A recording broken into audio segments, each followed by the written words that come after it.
Right, welcome to the Pleasanton Unified School District School Board meeting on Thursday, September 11th. And we're convening this meeting at 6:03 p.m. And we'll start with introductions, starting with our cabinet. Good evening, Namarta Graywell, Assistant Superintendent of Human Resources. Good evening, Ahmed Ghoslami, Assistant Superintendent of Business Services. Good evening, Ed Dialazzo, Deputy Superintendent, Educational Services. Good evening, Elizabeth Gersich, Student Board Member. Good evening, Charlie Jones, Trustee for Area 4. Good evening, Lori Walker, Trustee for Area 2. Trustee Kelly McCoshie, serving as Vice President this year. Trustee Justin Brown, serving as President this year. Maurice Geisel, Superintendent, thank you for coming. Lenita Villaseñor, Executive Assistant to Dr. Geisels in the board. All right. Immediately preceding this at 5 p.m., we did have closed session. However, there's no items for report out. So we'll start with our Pledge of Allegiance. Who wants to lead? Mr. Dialazzo, why don't you lead today? Please stand for the pledge.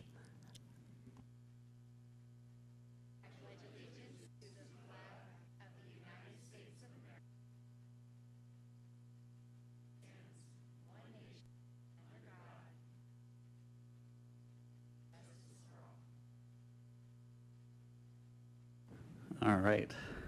I like to throw curveballs out. All right. Okay. Let's see. Moving on to approval of the agenda. I'll make a motion to approve the agenda. Second. All right. First and seconded, and we're doing verbal. So, Elizabeth, do you want to start? Aye. Aye. Aye. Aye. And aye for myself. And tonight, by the way, Mary Jo is absent, and she sends her apologies. All right.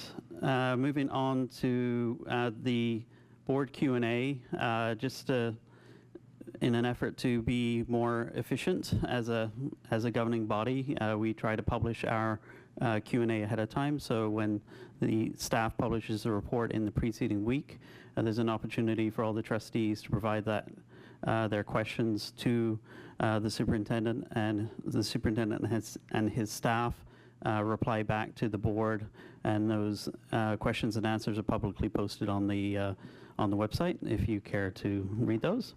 And then we'll move on to recognitions, school and department spotlights. And tonight we have PACE, the Pleasanton Adult and Career Education.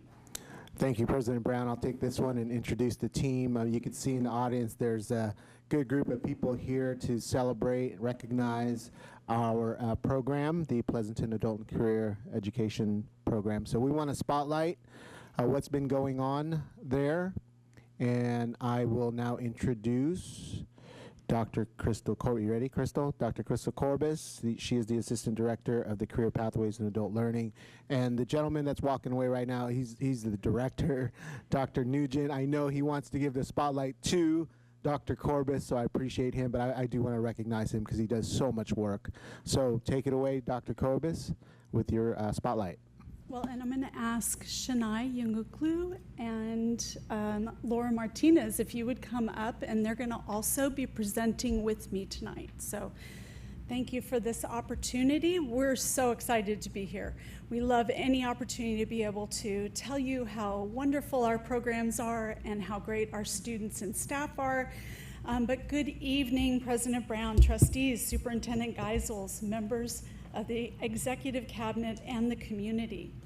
It is my pleasure to present the school spotlight for Pleasanton Adult and Career Education tonight. I'm Crystal Corbis, like I was mentioned before, and I'm the Assistant Director of Career Pathways and Adult Learning, and I serve as the principal of Pleasanton Adult and Career Education. I would first like to point out that next week, as you can see on my slide, is the National Level Adult Education and Family Literacy Week. And we usually try to align our presentations to be able to tout the importance of this week coming up for our programs. Adult education programs in the United States are funded through the Adult Education and Family Literacy Act, Title II of the Workforce Innovation and Opportunity Act, or WIOA, a federal law that aims to provide funding for various workforce development programs, including adult education, and serves as a pipeline to the community college system for students. Our presentation tonight will include a review of our mission statement, a brief program overview, and a review of the outcomes from the 2024 through 25 school year for English as a Second Language program, the adult secondary and basic education programs, and the Adults with Disabilities Paid Internship Program. And we will be concluding our presentation tonight with student recognitions, which are really post-intern recognitions tonight, focusing on celebrating the achievement of a few of our previous interns who continue to maintain employment in our community. So, next slide. Which way do I focus it at? This one, the middle one. Thank you. I do need his help, see? Very helpful. Thank you, Amos. Our mission is to ensure our students are college, career, community, and life ready by helping each person successfully achieve their individual academic and personal goals in an inclusive and supportive environment. Now, I'd like to bring up Shania Yunguklu, who is going to talk to us and cover our ESL program. And I want to reintroduce her as our evening admin designee that we have in our night programs. She's been doing a fantastic job and got her admin credential last year. So very exciting to have her, but she is a jack of all trades in adult ed. She does adult secondary ed, high school diploma, and GED prep. She also does English as a second language, and she builds curriculum. Last year, she built the Introduction to Education Careers class for us, which has been highly successful, and she will be talking about that. Thank you. I'll help you. All right, thank you. Welcome, everyone. All right, as Crystal told us that I have taught ESL classes for many years, and we are growing our program, hopefully coming up this year. Overall numbers have not changed since last year, but we've seen a big change in the increase of learning, and 8% of this year. We measured this by CASA's reading listening scores, and when we compare them from the last year to this year, it is 8% change in a positive way. Contributing factors to this success was last year to this year, we hired a Spanish bilingual aide, classroom aide. She was our PUSD former student, so we're lucky to have her. She is more flexible this year with her time being shared, Las Positas College and us. Daytime and evening time, she is helping us. So persistence of the program depends on the community culture, and by using their language, definitely it helps us to bring more people speaking the same language. With the climate of this political world right now, we had some refugees from Afghanistan.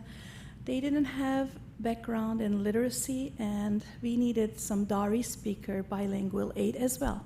And we were resourceful. We reached out, and then we found one. We are very lucky. So they are also holding a big group in our classrooms, and we are happy to have the bilingual aid with us.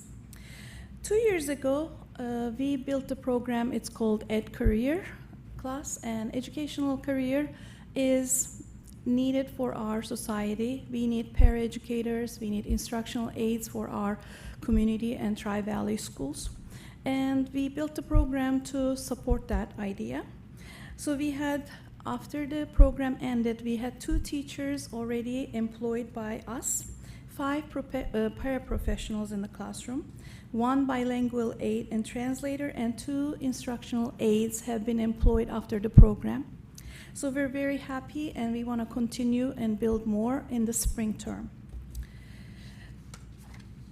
Last spring, we had 12 U.S. citizenship prep class students, and then we are very lucky to have Mayor Balch. He opened his door to us, and we had a great exclusive tour in his cabinet.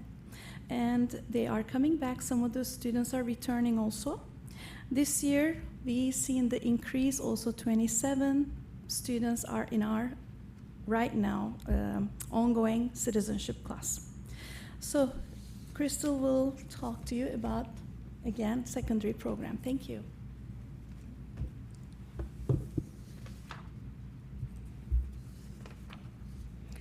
So last year, we experienced an increase in the number of students enrolling in our high school diploma, GED prep, and adult basic education online program. It's pretty much online, although we do now offer daytime in-person support, which has really enhanced the quality and ability to provide targeted instruction when students are needing extra support in their classes. By the end of the school year, we did have 8 high school diploma graduates and 8 GED completers. And it would be interest to you to know that 7 of those high school diploma graduates were former PUSD K-12 students. Compared to the previous year, there were only 3. So it went up quite significantly this past year as far as the support that adult education is providing to students here in the district. And we are continuing to see a growing number of former PUSD K-12 students entering our district's adult ed program this year as well. One notable change this past year was that we were able to create a full-time FTE teacher position back in March. We actually had 2 teachers start, but that was an important step that we needed in adult education to have that continuity of service provided to our students, and we're so excited, and thank you so much for approving that for us. And I don't think I have her with me tonight, but I do have our other teacher, which I will introduce next. So moving to adults with disabilities and our paid internship program, just a bright light in the community for sure here locally. Last year, we had 2 major changes for our Adults with Disabilities Paid Internship Program. First, I'd like to introduce you to somebody that you already know, who's standing behind me. And you already know her, of course, as the CSEA president, who became our new transition specialist for our Adults with Disabilities Paid Internship Program. And that, of course, is Laura Martinez. And Laura has served as an employment training specialist in adult education for over 5 years. And we are truly blessed that she took on this new responsibility with us. She's just doing a fabulous job. The second major change was the conversion of our hourly AWD teacher position to a full-time FTE position. And Kimberly Cassetti, if you will stand up for us, I just want to recognize her. She's doing an incredible job supporting our interns in the classroom. We are very blessed for both of them. And now I'm going to ask Laura Martinez to come up and assist with the remainder of our program and our recognitions. So I am going to go right into the recognition. Oh, okay. And we have 18 of our what we call post-interns or former interns that have gone on to go and get jobs. And so, sorry. No, just, yeah, we want to. We recognize the time. We know we had to be in the time, so we just want to, if we can ask our interns to stand up, we just want to let them be seen, and then we get the picture right now. We want to recognize that we had a 10-minute time limit. So if our paid interns who are here tonight can come on up, we want to get a picture with them. Dr. Nugent, go ahead and call out their names. Okay. You call out their names. We'll call out their names. Thank you. Thank you. Okay. So we are recognizing the trait of responsibility because these individuals have gone on to get full-time and or part-time jobs. And I see that one just got here too as well, so they're here. I'm going to go ahead and call up Victoria. Oh, okay. And Michael Franco, and Josh Ocampo, and Danielle Larson. Victoria and Michael and Danielle work for PUSD. Victoria works at Crown Trophy, and Michael and Danielle work in PUSD, and Josh is working at La Quinta Hotel in Fremont. And so, yep, sorry about that. So I'm going to come up there with them.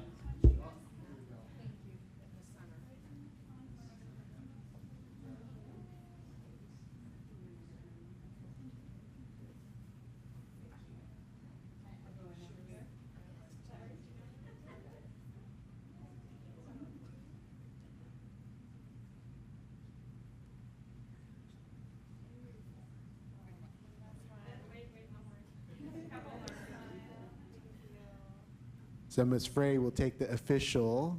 Did you get it, Ms. Frey? Okay. Thank you again, everybody. Congratulations.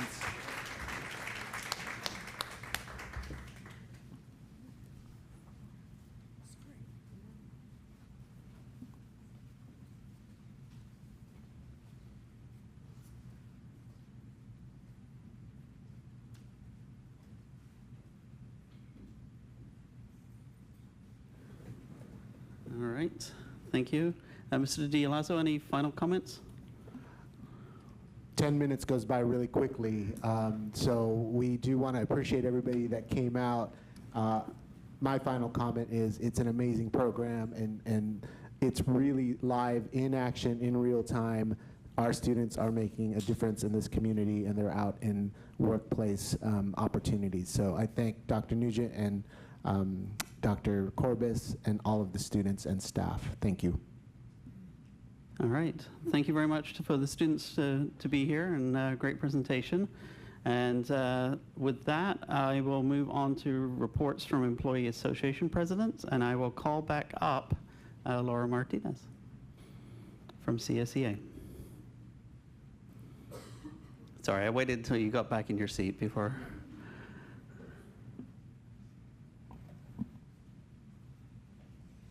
Okay, thank you. So, good evening, Superintendent Geisel, President Brown, trustees, cabinet, colleagues, and community members. As the president of CSEA Chapter 155, I am honored to be here tonight as the voice of our classified professionals whose dedication sustains the daily life of our schools. Our staff ensures that students and teachers can succeed, and their strength is essential to keeping our district the best. So last May, after a difficult and painful layoff process, we came to an agreement on positions that were deemed necessary to support our schools. CSEA fought hard through negotiations to secure staffing levels for the 25-26 school year. Only to come back and learn that 4 of our classified positions had been labeled non-essential and frozen. CSEA does not agree.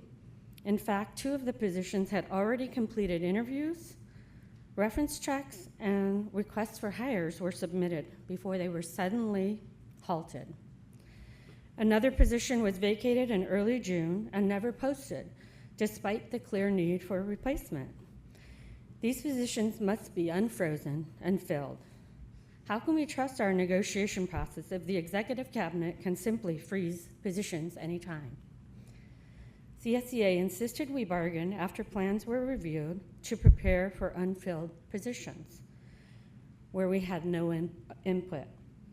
Once we were able to meet and formulate a transitional plan, it became clear that it comes with a cost, shifting the workload onto 16 other classified staff. Does this really make sense to you? It sure does not to me. This does not lessen the work. It only spreads it thinner, increasing stress, creating inequities, and placing an undue burden on the very people who already give so much.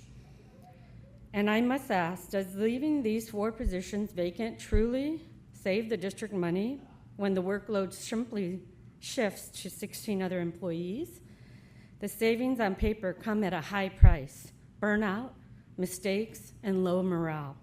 We are not solving a budget problem. We are creating a staffing crisis. Superintendent Geisel has been checking in regularly with our impacted tech team, but no matter the label, the reality is the same. Classified staff are once again bearing the cost of a pilot plan and a budget circumstance. We trusted the negotiation process, only now to have Executive Cabinet freeze the positions we had agreed were needed. We cannot build a strong district by repeatedly asking our staff to do more with less. CSCA will be gathering input and data on the toll that this pilot program is taking on our staff. I hope you understand that the message leadership and the board are sending is loud and clear. Our people feel disrespected and devalued when positions that were recognized as critical just a few months ago are now dismissed as non-essential. That word stings because it undermines the dignity and the importance of the people behind the positions. While I know and understand that our budget is in worse shape now than when we left in June due to this budget oversight, and that further cuts will be considered, the solution for you or leadership must not continue to look to classified to take any further cuts. If we want to preserve the quality of services that make this district one of the best, we must stop sacrificing the very people who make it possible. Our mantra this year: no more classified cuts. Thank you. Have a good evening. Thank you, Laura.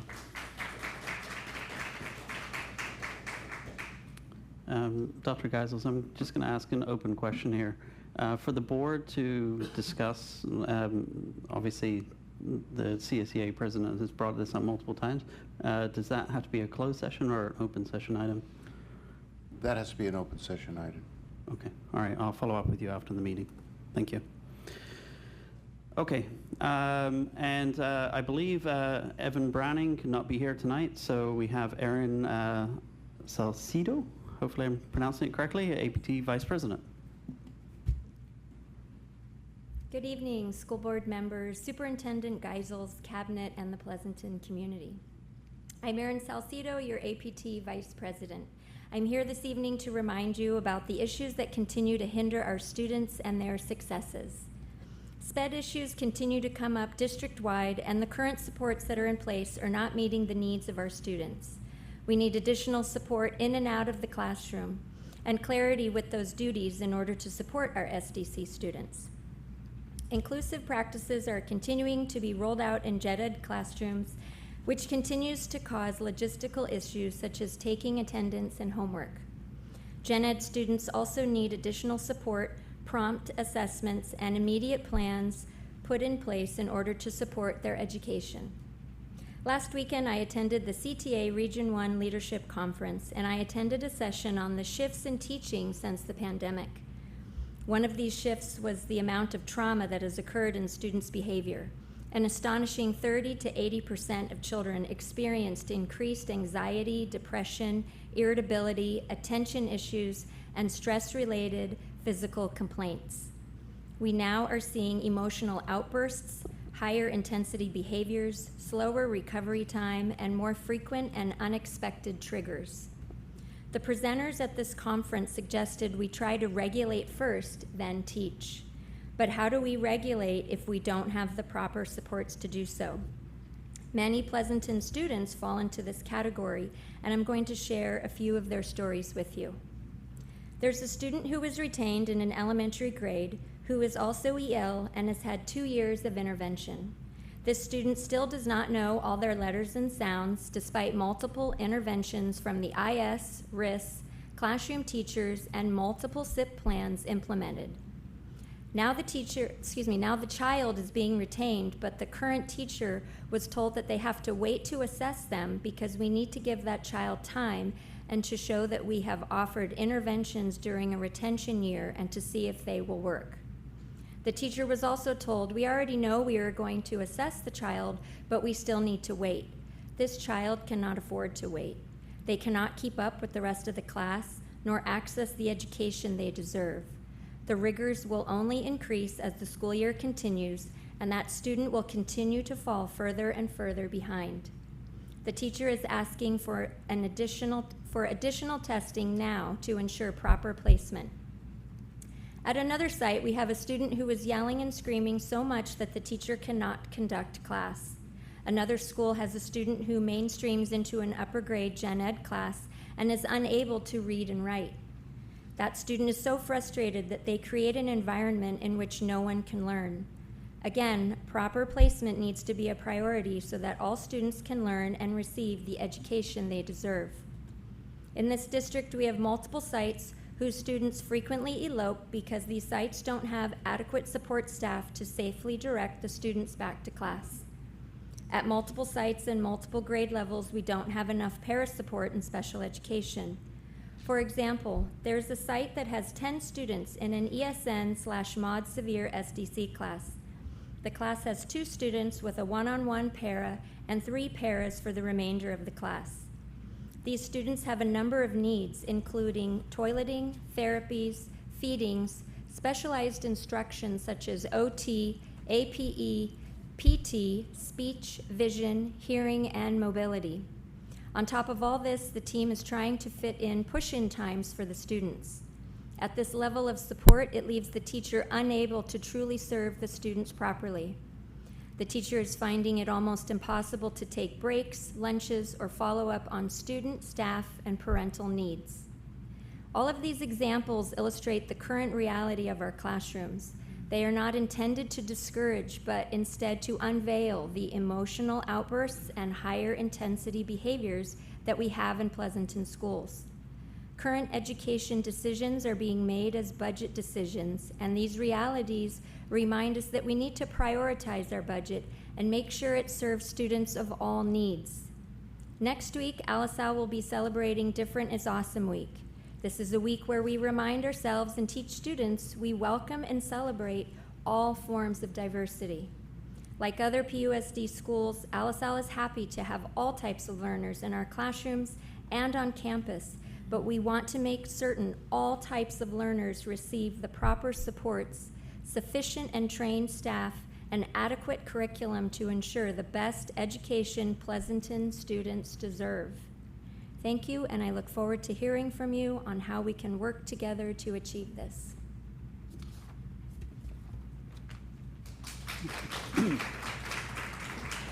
Thank you, Erin. All right, so we'll move on to public comment. So this is an opportunity for members of the public to comment on any items not on tonight's agenda. Do we have anyone here to speak on items not on tonight's agenda?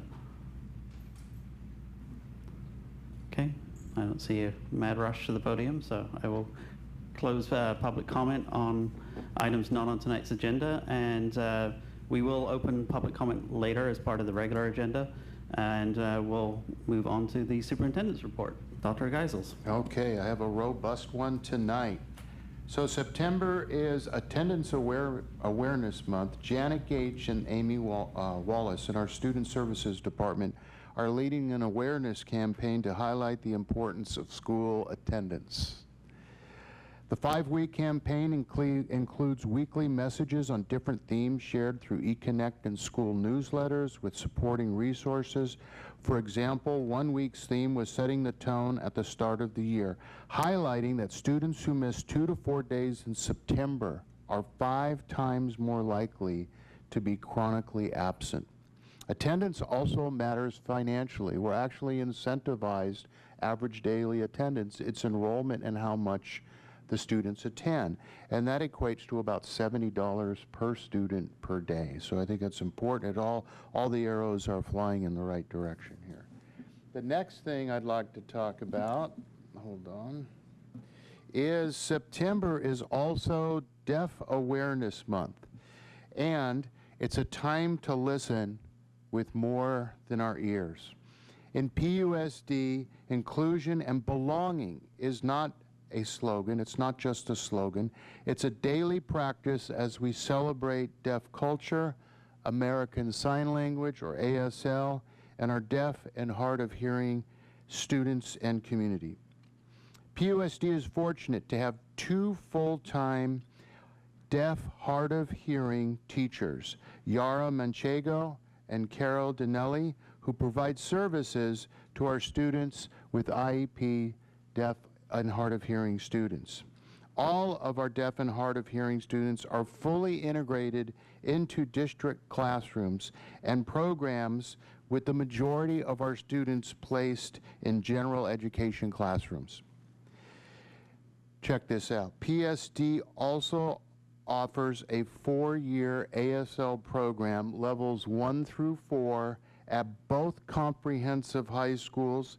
This year we have 16 classroom sections for a total number of students in ASL programs at Foothill and Amador of 400. That's impressive. That's a metric. We also have a process to provide ASL services for our deaf parents, guardians, for school meetings, graduations, and events. And it just warmed my heart, for example, when I was down south in Anaheim, when Amador football went to the state championship game. I saw parents with interpreters provided by the district. It was just so inclusive, so awesome. And lastly, of course, our Tri-Valley SELPA provides early start services from infants to age 3, the individualized family service plan, home and community-based supports, and playgroups, helping many children need fewer services once they enter school. So please join me in celebrating our accomplishments and recognizing that all the contributions everyone is doing for September Deaf Awareness Month. The next thing is, just as you know, there's a lot of communication rolling out on the budget. I see Suzanne Fraze out there, our communication and safety coordinator. You're going to be receiving a lot of information. We launched communication on our budget challenges and engagement opportunities this week, including a separate video message that went out to staff from me. And this will all be repeated in the summary of the board meeting tonight, so you don't have to write these dates down out there and people who are viewing. We have a virtual town hall for staff and community on September 18th. In-person town hall staff only on September 23rd. We have an in-person town hall community on September 24th. So stay tuned for eConnect. Remember, eConnect is only going to come out once a week. It's like the Sunday paper. You're waiting for it. Less is more. Wednesday morning. That's where it's at. We have a dedicated website that we're going to be talking about, FAQs. The town hall will be recorded. There'll be a host for an input form and much, much more. I also met with the Budget Advisory Committee and the Parent Communication Council this week, the PCC and the PPIE, and we gave them a full advanced briefing of all that's rollout with communication and keeping them in the know. Finally, I want to say, you know, been to a lot, not finally, but I do, just a few more things here, sorry. Told you it was going to be long, did I? Lots going on. Soup on the Move. I spent time, I see some teachers out there from Foothill. Soup on the, hey Gary. Soup on the Move from Tuesday through Thursday has just been absolutely fantastic. Elizabeth, your high school is bar none the greatest. Just the greatest. And I was having, I was sitting down at Noni's last night with a bunch of parents from Foothill, and I said, you know, in all my experience as a teacher, as an administrator, educational leader from, you know, preschool, 0 to 5, elementary, middle, high school, college, I have never seen education organization so engaged. It's amazing. You know, it's almost an irony when we call high schools factories, right? And people move from box to box to box. This one is a system of learning like I've never seen. You're shaking your head. It's absolutely amazing how you see these classes full with students completely engaged, 100% engagement every day, 6 to 7 different times they move a day. I don't think there's more access to rigor and knowledge and experience than I've ever seen in a high school. And most importantly, it's the culture. And it starts with the top. I really want to commend Principal Bull for his leadership in modeling regard and respect and kindness and a sense of belonging. And it's just a very gentle, rigorous, intense, calm, relaxing place. It's just, I could go on and on about the details.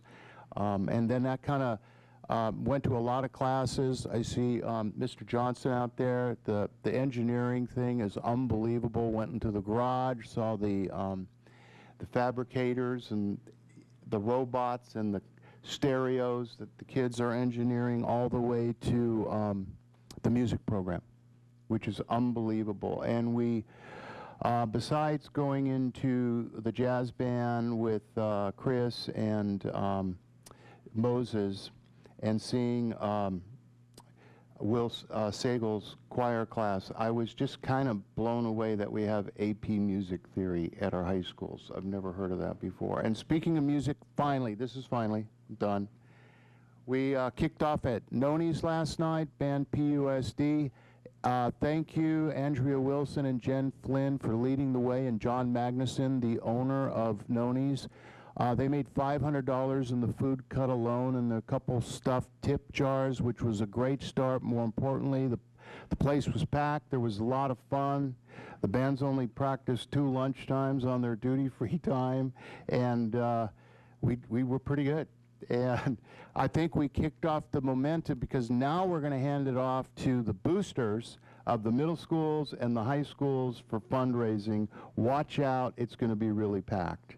So thank you. It was a wonderful week, and I'm looking forward to next week. All right. We have a very energetic superintendent, and I love, this is me ad-libbing, but I love the fact that you're out at the schools and you're seeing that for yourself and bringing that passion back to the boardroom, so thank you. All right, we'll move on with the agenda. So next item on the agenda is item 9, which is the consent agenda. These items are considered routine and customary and are typically passed in one motion unless a board member requests that an item be pulled for further discussion. But before I do that, I will formally open up public comment on any item on the consent agenda. I will pause. All right. Seeing none, I will close public comment on the consent agenda and then bring it back to the board. Anyone wish to pull any items? Go ahead. Yeah, I'd like to pull C1. It's the approval contract for Ultrasphere LLC for implementation of restorative practices training. So if there's anyone else? Okay, so I can make a motion to approve the consent agenda except for C1. Okay, do we have a second? A second. All right, first and seconded, consent agenda minus C1. We'll start with our student trustee. Aye. Aye. Aye. Aye. And aye for myself. That passes 5 to 0.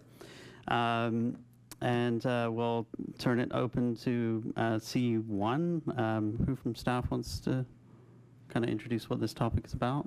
Or you've got a specific question? Well, actually, I just have one question and one comment, so I'll just ask my question.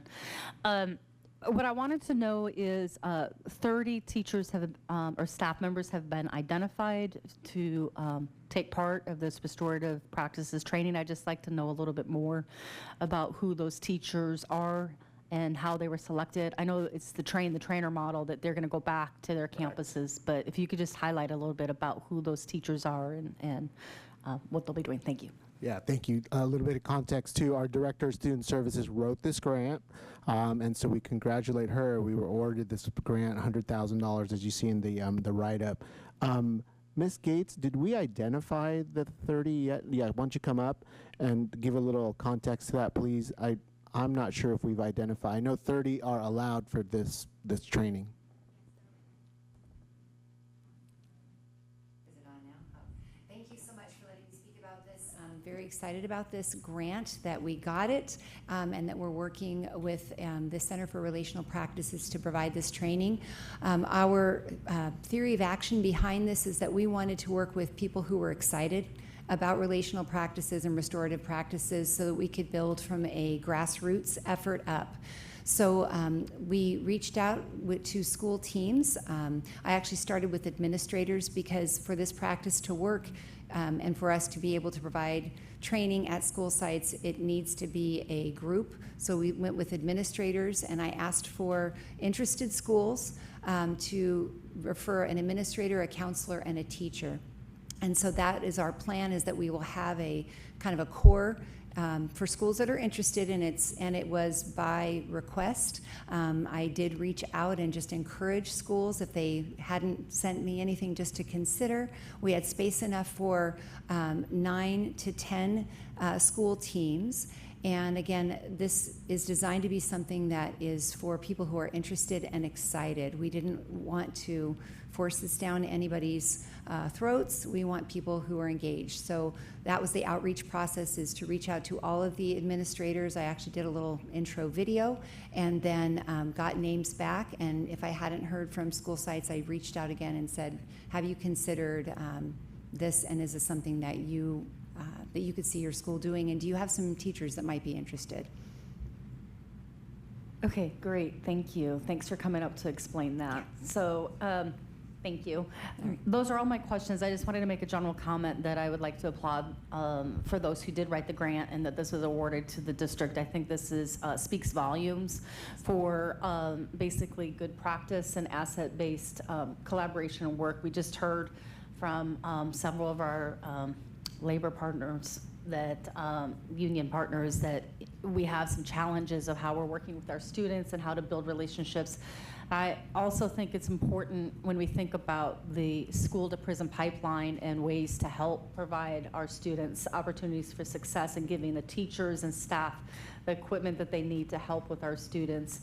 And more importantly, how we're changing practice when we're, especially this comes up when we're looking at our suspension rates, disproportionality with some of our student groups, African Americans and Hispanic in particular, but more importantly, the work that we're working with the city and the district in terms of the liaison committee, and how, you know, the school resource officer MOU really talks about the practice of how we're working with our students and with the city and the school resource officers with restorative practices efforts. And so I just would like to applaud the district for taking this initiative. I would definitely hope to encourage to hear more updates of which schools are really actively participating.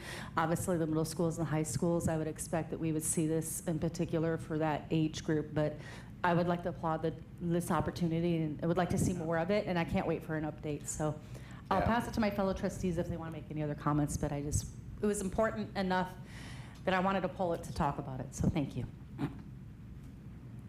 All right. Can I just add something, President Brown? Vice President McCaughey, thank you so much. It's almost as if you wrote the grant application yourself.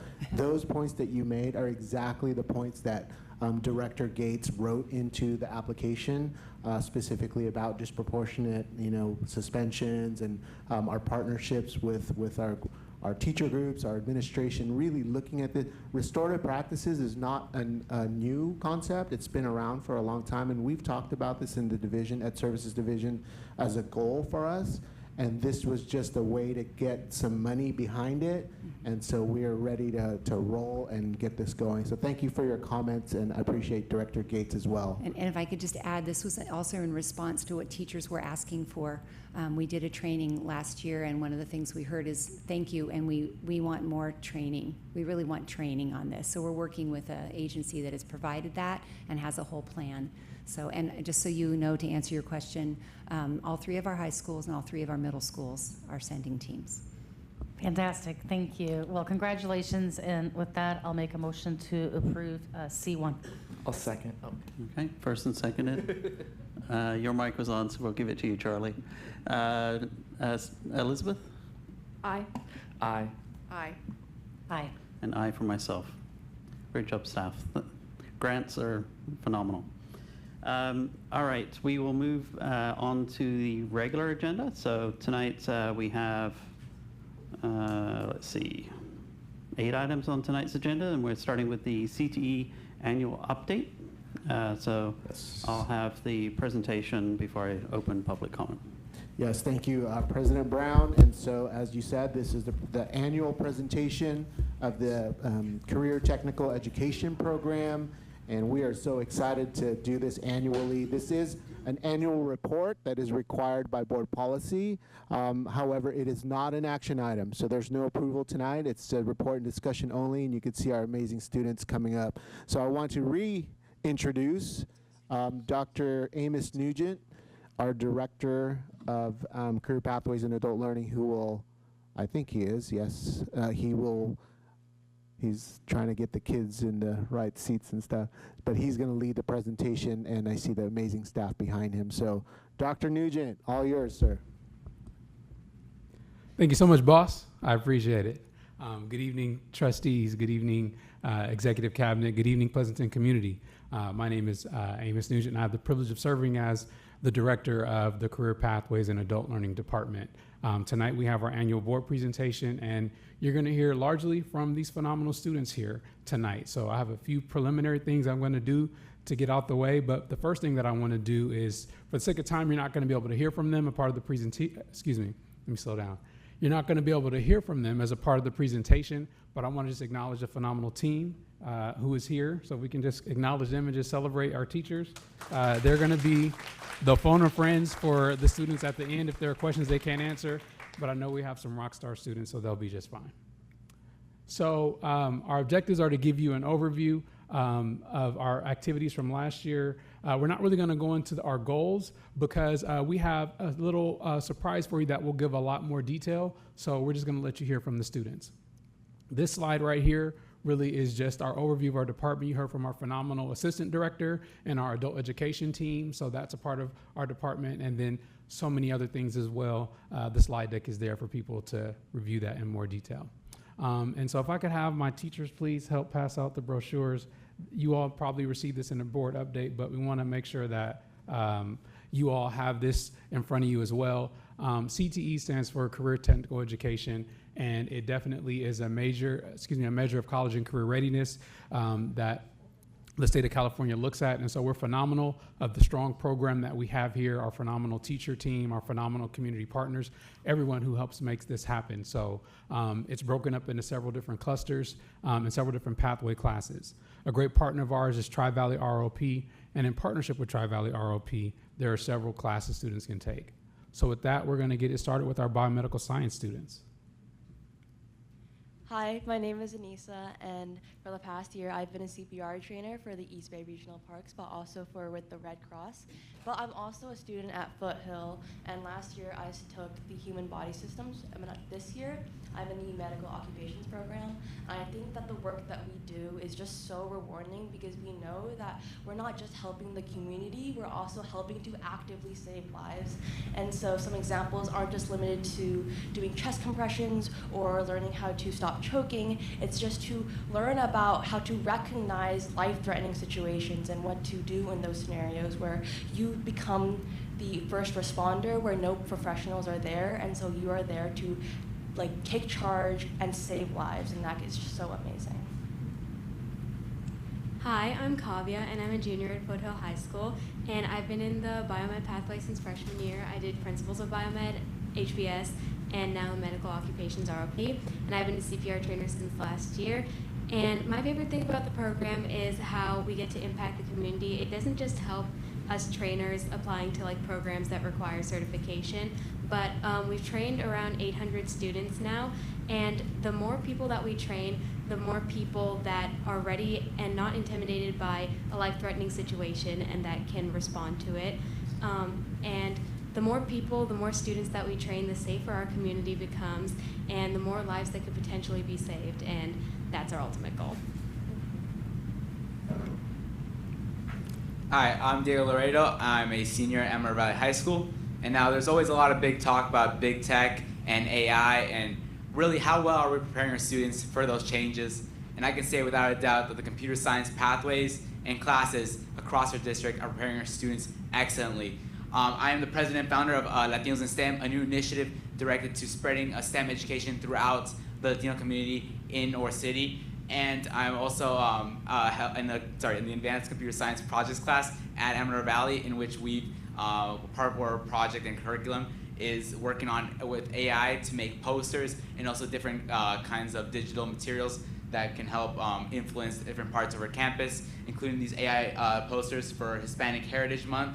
As you can see, we students from our cybersecurity, AP Computer Science, and Advanced Computer Science classes have all taken part in these amazing projects. And last year, you could have seen some of these posters across the district. So thank you. Hello, I am Nia. I'm a senior at Amador Valley High School, and I'm currently in the Honors Culinary and Catering program. I really love that class, especially that you get to have a hands-on experience, and I love that we get to do different projects, you know. Cooking for the teachers is one. It's really an amazing experience. One thing that I like, or is my favorite, is that we have a team. So we're very team-oriented in that classroom, and I love that we all work together, and it has taught me responsibility and discipline. My favorite thing this year so far is getting my manager's certification, which has helped me get a job, and I actually have a job interview lined up tomorrow.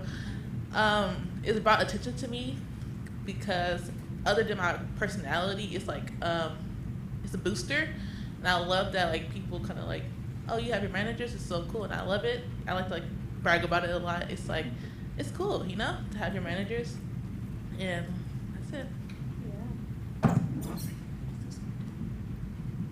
Hi, I'm Neil, a senior at Foothill, and I've been through the entire engineering pathway at Foothill through principles of engineering, computer integrated manufacturing, aerospace engineering, and digital electronics this year too. And I'm also involved in some of the extracurricular clubs at Foothill in the engineering and robotics club. And I can single-handedly say that the engineering program at Foothill has been the most impactful thing for me. I've grown so much as a critical thinker, group worker, teammate, and engineer through the engineering program. And I grew from a freshman who was afraid to work in group projects to being able to work together, make friends, and contribute to a group.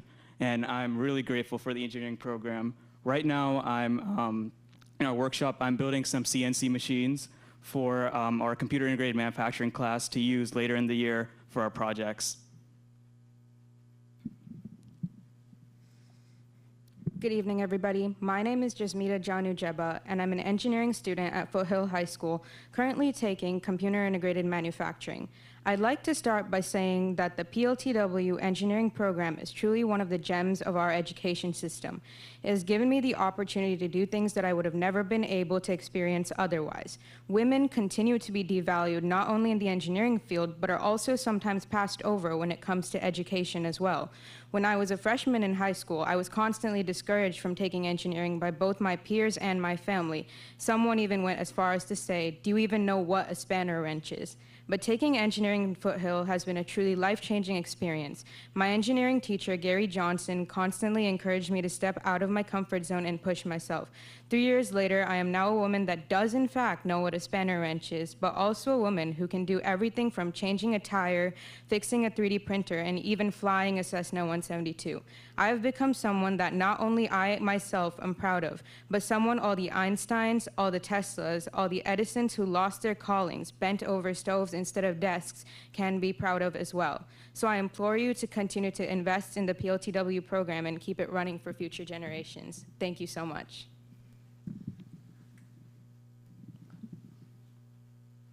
Hi, my name is Ryan Chakravarthi. I'm a senior at Amador Valley High School, and I'm completing the Computer Science CTE pathway this year. I've been extremely fortunate to have worked in an internship position for the past 1.5 years at a cybersecurity company in Pleasanton. I've learned a lot about network security, working with customers, paid customers on their projects, and the most rewarding part of the experience is being able to apply what I've learned in a textbook fashion in the industry, in the real world, to real customers. and the people I work with are just amazing. Thank you. Hi, my name is Tyler. I'm a senior at Foothill High School, and I'm a second-year work experience education student. This class is honestly amazing. I could talk about it for a long time, but I've been limited to a minute, so I can only share the important things. Last year, we visited a career fair at the Tri-Valley, or a job fair, sorry, at the Tri-Valley Career Center. We're also going to go again this year, and that was a great place. A lot of connections that could be made there. If you don't have a job, you can go in there and find one pretty quick. Another thing that it's helped me with is building my resume to stand out to employers. It also has helped me learn interview skills, which has made me do better when I'm taking interviews. I've also learned how to budget my paychecks and how to become a more responsible employee. Thank you. All right. Presentation. We now open it up to questions from you all. Thank you. All right. Yeah. Before I open it up to the board, it's a bit daunting to sit down and do a presentation, and the clarity of your message and the preparedness that you show really makes us all proud up here if you're presenting to us, and I'm sure it's making your teachers at the side and your parents behind you also very proud. So I just kind of wanted to state that up front. All right, why don't we, in the spirit of the fact we've got students in front of us, we'll start with our student trustee if you have any questions. I don't have any questions, but I have some comments for Go for it. Oh, right now? Okay. This is really exciting because I took a lot of the biomedical classes at Foothill. I took Principles of Biomedical Sciences as a sophomore and Human Body Systems last year as a junior, and now I'm taking medical interventions. And the classes are so fun and they're amazing, and they're like consistently my favorite class every year. And the hands-on experience is crazy. And also, like, it's really cool, even if you don't know if you like want to go into medicine or engineering or whatever the pathway you're in. Even if you don't know for sure that's what you want to do, it's really cool to be able to explore that career and see if it's something that you may want to do, or maybe learn about careers kind of like adjacent or relating to them. So it's a really great opportunity for high school students. Awesome. It just occurred to me procedurally, since this is open session, I didn't ask if there's any public comment on this item before we bring it back to the board. Any public comment? Sorry, I'm following the rules.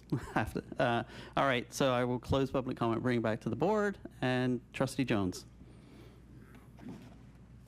Do you want me to split mine for questions first and then do comments later? And just everything together, it's fine. Okay. So I wanted to start off by saying, again, it's great for you to speak in front of us. It is not an easy thing to do. I did sports entertainment and marketing at Amador, so that was one of the CT pathways that I did for a while. So I know how great they are at these sites. But what I wanted to ask of you, and potentially also of your teachers as well, is are there any pressure or pain points that we could better support you guys with to make these more effective and more easily accessible for you?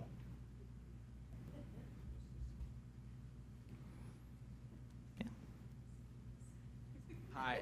I think, no, according to the pain points you were describing, I don't think there really is any as far as on the amateur side of things. But specifically in the Latino community, there's a lot of students that don't know that don't think that computer science is like the path for them, or any of the STEM classes that our schools offer. But I think just more exposure and publicity to what those classes are would be really essential throughout the district, maybe coming from the top. But otherwise than that, these classes are amazing. All right, I think we got some teacher input. These classes are also extremely expensive, as you guys know, and we work hard to write grants to get money for that. And we would just appreciate that that grant money stays in our program. Thanks. Okay, excellent point. Go ahead. I know a lot of students have trouble finding room in their schedule for some of these classes, so opening up a 7-period day for those students that are in a CTE class would also be helpful. We're talking about that at my high school, where I teach. So I just have a couple of comments related to this topic. Number one, this was a great this was a great presentation. I really love CTE, but also like the adult and the connections that come with this. And this program has grown and come a long way since when I was in Pleasanton Unified back in, 2009, just to kind of give you an idea of when I graduated. There's a couple things I did want to highlight. One, I'm really excited to see, I saw cement masons and plasters up there now. That's a really great thing to add into. They're actually in the audience tonight too, by the way. They're here for this, so I just wanted to highlight that they are here and participating within this program. Those types of jobs help my family get into the middle class. It's why I'm so heavily focused on that. And so potentially in the future, when we do this, if it would be possible, because I see it highlighted in here, which I think is really cool, but if we could also have someone from Village and the ELD side of this give us a presentation at a later date, I would love to hear how this program is working within the alternative styles of some of this in conjunction with ROP, because I think that'd be a really cool thing for the board, because I don't think a lot of us, I do in my position, but I don't think a lot of us work with those students necessarily and know how that works. Sorry. My favorite student, Nia, actually attended Village last year and got to participate in the culinary program with Miss Halliday as well. So she's had the opportunity to see it on both sides. How did you like it? I would like to say it was great. I loved it. It kind of brought the students closer together. So, it kind of gave us a sense of relief, to have that class at the end of the day, and then you just come and cook and just talk with your friends. Really created a safe environment and a friendly environment. I really love that for our village.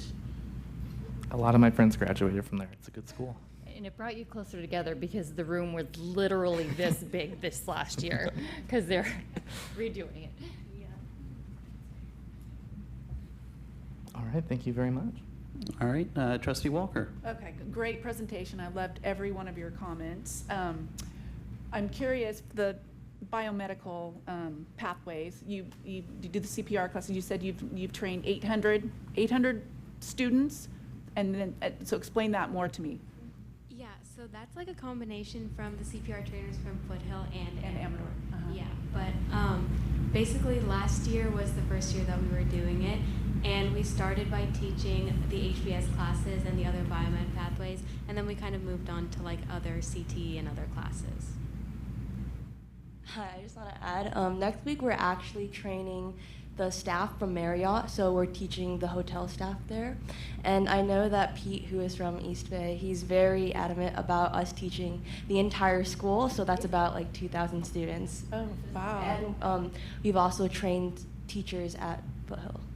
That's awesome. So, I liked your statement. Now you're not intimidated by a life-threatening event because you've done well.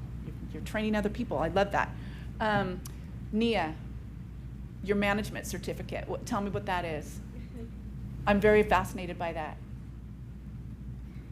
A manager certificate just gets you certified, saying oh, you're able to be a manager at a restaurant. And that's really why I think my job hired me, because I have both my food managers and my managers, and it's really supportive. It gets people in tune to who you are as a person, and I really love it. Awesome. Okay. In the essence of time, I will keep it. What is a spanner wrench? Is that what you said it is? What is that? A spanner wrench is just it was something my mom actually told me, because she wanted me to go into med when I was in freshman year, because it was a dream that she could never really attain, because she didn't have all these programs like biomedical sciences and all of those things when she was in India. And she got passed over for going to med school because her parents were we need money to send your brothers to school. It's not important that you have an education. So what she told me in order to try and get me to go into med was hey, don't take that class. You don't know anything about it. You don't even know what a spanner wrench is, which is something common. It's a really commonly used tool. And she assumed at that moment that I would have known nothing about it. And to be fair, at that time I didn't. And I feel the program really helps you step out of your comfort zone. A lot of the times people are so mad that women don't know how to do things. Like, for example, like changing a tire. But then people don't understand that it's not something we're expected to learn. It's not something that your dad would just like take you to the garage and teach you how to do. And I think this program really helps do that for a lot of like female like students. So I think it's a really great program. Awesome. Okay, thank you so much. I just want to say I fully support the continued expansion of CTE offerings, and I really want to commend our staff and educators who make these opportunities available for our students. Well done. I thank you from the bottom of my heart. Thank you. All right, Vice President McCaughey.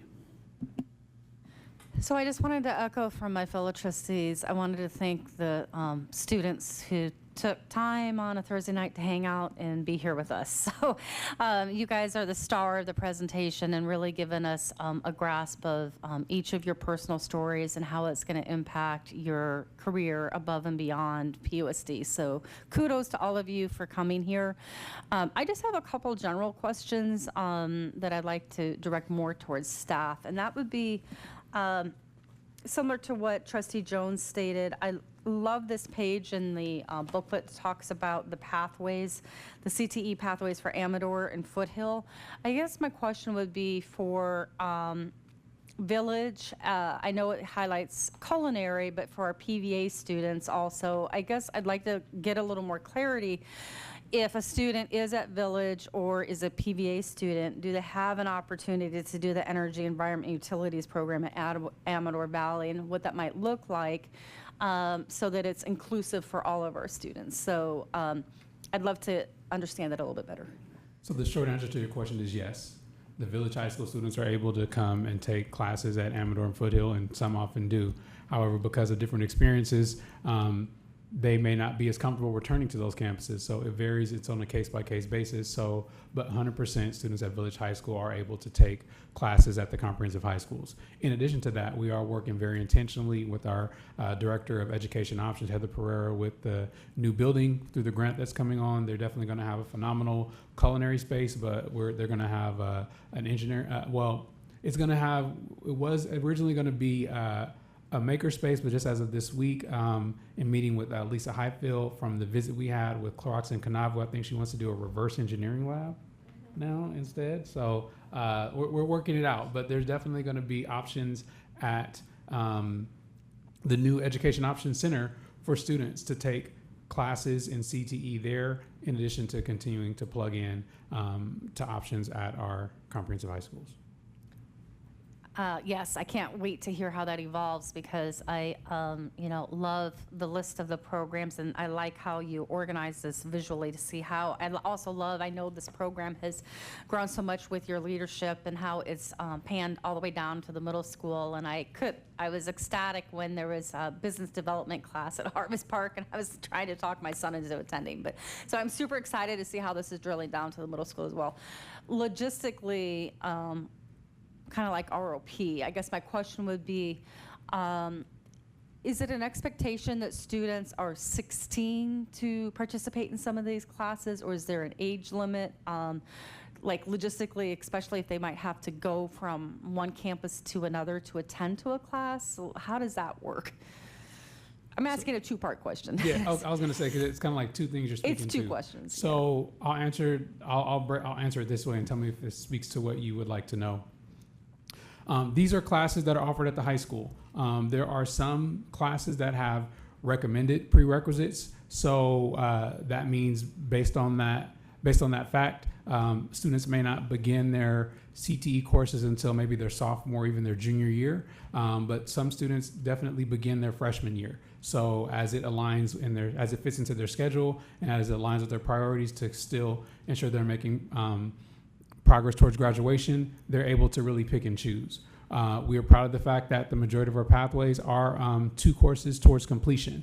So we celebrate students entering the pathway, and then if they're just exploring and want to take one class only and then take another class, another pathway, that's great. Or if a student decides this pathway is for me and I recognize the benefits of being a CTE completer and they want to continue on to the next level, we celebrate that. So we call that our explore and exit, or ultimately helping students move towards completing the pathway. The second part, when you're speaking about traveling courses, usually to support traveling, whether a student is doing an ROP course or whether they're doing one of our courses that is just offered at one of the other campuses, usually that will require allocating a second class in their schedule. So usually only the upperclassmen are able to accommodate that because they have to finish taking their prerequisites. But definitely the computer integrated manufacturing class right now that you heard both our students mention, that's only offered at Foothill. We have Amador travelers who do come over to take that class, and that is one of our classes versus medical occupations is an ROP class that's also offered at Foothill, but that has also travelers coming. So we really try to accommodate as much as possible within the different systems, whether it's a PUSD class, whether it's an ROP class, just understanding that when you travel, there's a little bit more of a commitment you have to make, i.e. maybe an additional class period. So that's amazing, and I just wanted to reiterate the opportunities highlighted by several of the students about, you know, your story about applying into like the medical field when you might not have considered it otherwise, and you also mentioning for the Latino experience. I think it's really important that we celebrate the successes of these programs to help break barriers and expand opportunities, and in particular, really passionate to see how this continues to evolve, because this really supports for students that might have different career pathways that may not look like necessarily going to a four-year college or pathway. And you know, I love the fact that the certificate for management, I think that's amazing, and you're already working. So I just am ecstatic seeing how this program has grown and continue to evolve, and I can't wait to get additional updates. So kudos to you guys. Thank you. All right. I just wanted to say to you, I have my pilot's license, so I've flown a Cessna 172 as well. So it's great to see the confidence, and this goes to all of you, that these pathways are giving you, both in terms of what you might want to do when you're done with school, as well as what it brings to you personally and the confidence that it builds up. So I just kind of wanted to acknowledge that. I did have a question going through the brochure. This is probably more a question for you, Dr. Nugent. How does it look at the middle school level, right? When I look through, I know at the high school level is when they get to potentially go out to the partnership with businesses and do occupational work.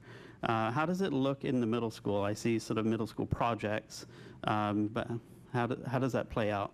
So I can answer that, but I think I want to defer that to Mr. Kioy and Mr. Johnson, because especially with some recent grants that we've received in middle school regarding really being intentional about that, I think maybe they can kind of speak about that. So Mr. Kioy, you want to speak about maybe what we're doing in computer science at middle school and how that comes up to high school, and then maybe engineering?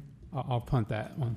Okay, no problem. Sure, I'll go first for engineering. We have engineering at all three of the middle schools in various forms, and so they come in module form, so you might get a little bit different flavor of what you're getting depending on which middle school you're at. But we've been working with some of our corporate partners, especially like one of our big corporate partners is Omron Robotics, and they're right across the street from Hart. So students have taken a field trip where they just walk across the street and go see what industry is doing just right there. And so we really want to make sure that our pipeline is expands beyond just the high school. So we're, the high school teachers are working with the middle school teachers to make sure that those programs align with what we're doing, and we're all working with our industry partners just to make sure that the skills we're giving are the skills that they need. Yeah, specifically what I'm trying to figure out, I'm seeing the empowerment, and I've got a couple girls that are at middle school, and I haven't heard of anything at Pleasanton Middle School. Is it an after-school program? Is it there are courses specifically in robotics, I believe, is the one that. Okay. It's tied to specific courses. You want to jump in here? At PMS, for example, there is robotics. There's also the biomedical one from Mr. Branshawd, and there is computer science. But when Gary's saying about the differences at the schools, sometimes it's a part of the wheel program, so they get just a little snippet of a module. But then we also do have year-long classes, and it all kind of comes down to some credentialing at the sites. Okay, that's the piece I was trying to figure out, whether it was integrated as part of wheel or an after-school program, et cetera. So thank you very much. culinary is the same. So there is Okay. bits of culinary in the 6th grade wheel, Yep. which my 6th grader is in right now at PMS, and my 8th grader is taking the year-long class with Miss Saw, her sewing, and then for the first semester, and then her culinary class the second semester, and then they get to go to the high school. Awesome. Thank you. And one other question for staff. You mentioned keep CTE dollars with CTE. Is there a concern there? And can you expand on that so that as the board we understand what the concern might be from a teacher perspective? It's 100% legal for you guys to take money off the top of our grants like CTIG and stuff like that. Okay. But with our programs being as expensive as they are, that means that we're taking money away from some of our consumables and some of our programs and stuff like that. So if we can just keep those dollars in our department, that would be great. Have we done that as a district to date? But it has happened, yes. Okay. All right. Thank you. I have one more comment, if that's okay. Yes, go ahead. I just wanted to say like a really, really, really, really, really big thank you to all the CTE teachers, especially at Foothill. I know a lot of my friends take CTE classes, and across the board, like favorite teachers, best teachers ever. And it's probably not an easy classes to teach because you're teaching kids how to grow strange things in petri dishes and like safely use whatever type of wrench that is. So I think it's really cool that you guys work so hard and at a job that's not always easy, and we all really appreciate it because all the students love you guys and your classes. Awesome. Thank you. I think that's it for questions for tonight. Thank you, Dr. Nugent, and thank you to the students, as Trustee Makashi said, for coming out and spending your Thursday evening with us. Hopefully you don't have a lot of homework building up being here. And Dr. Nugent, And got a thank final you. comment? We appreciate it. I just want to say, could we just get a picture Yeah, with the students, absolutely. everyone, if you don't mind, and then we'll let them go on their way to, yes, get to their homework. And the staff as well.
All right, we'll pause for a minute to let folks go. Thank you very much for coming.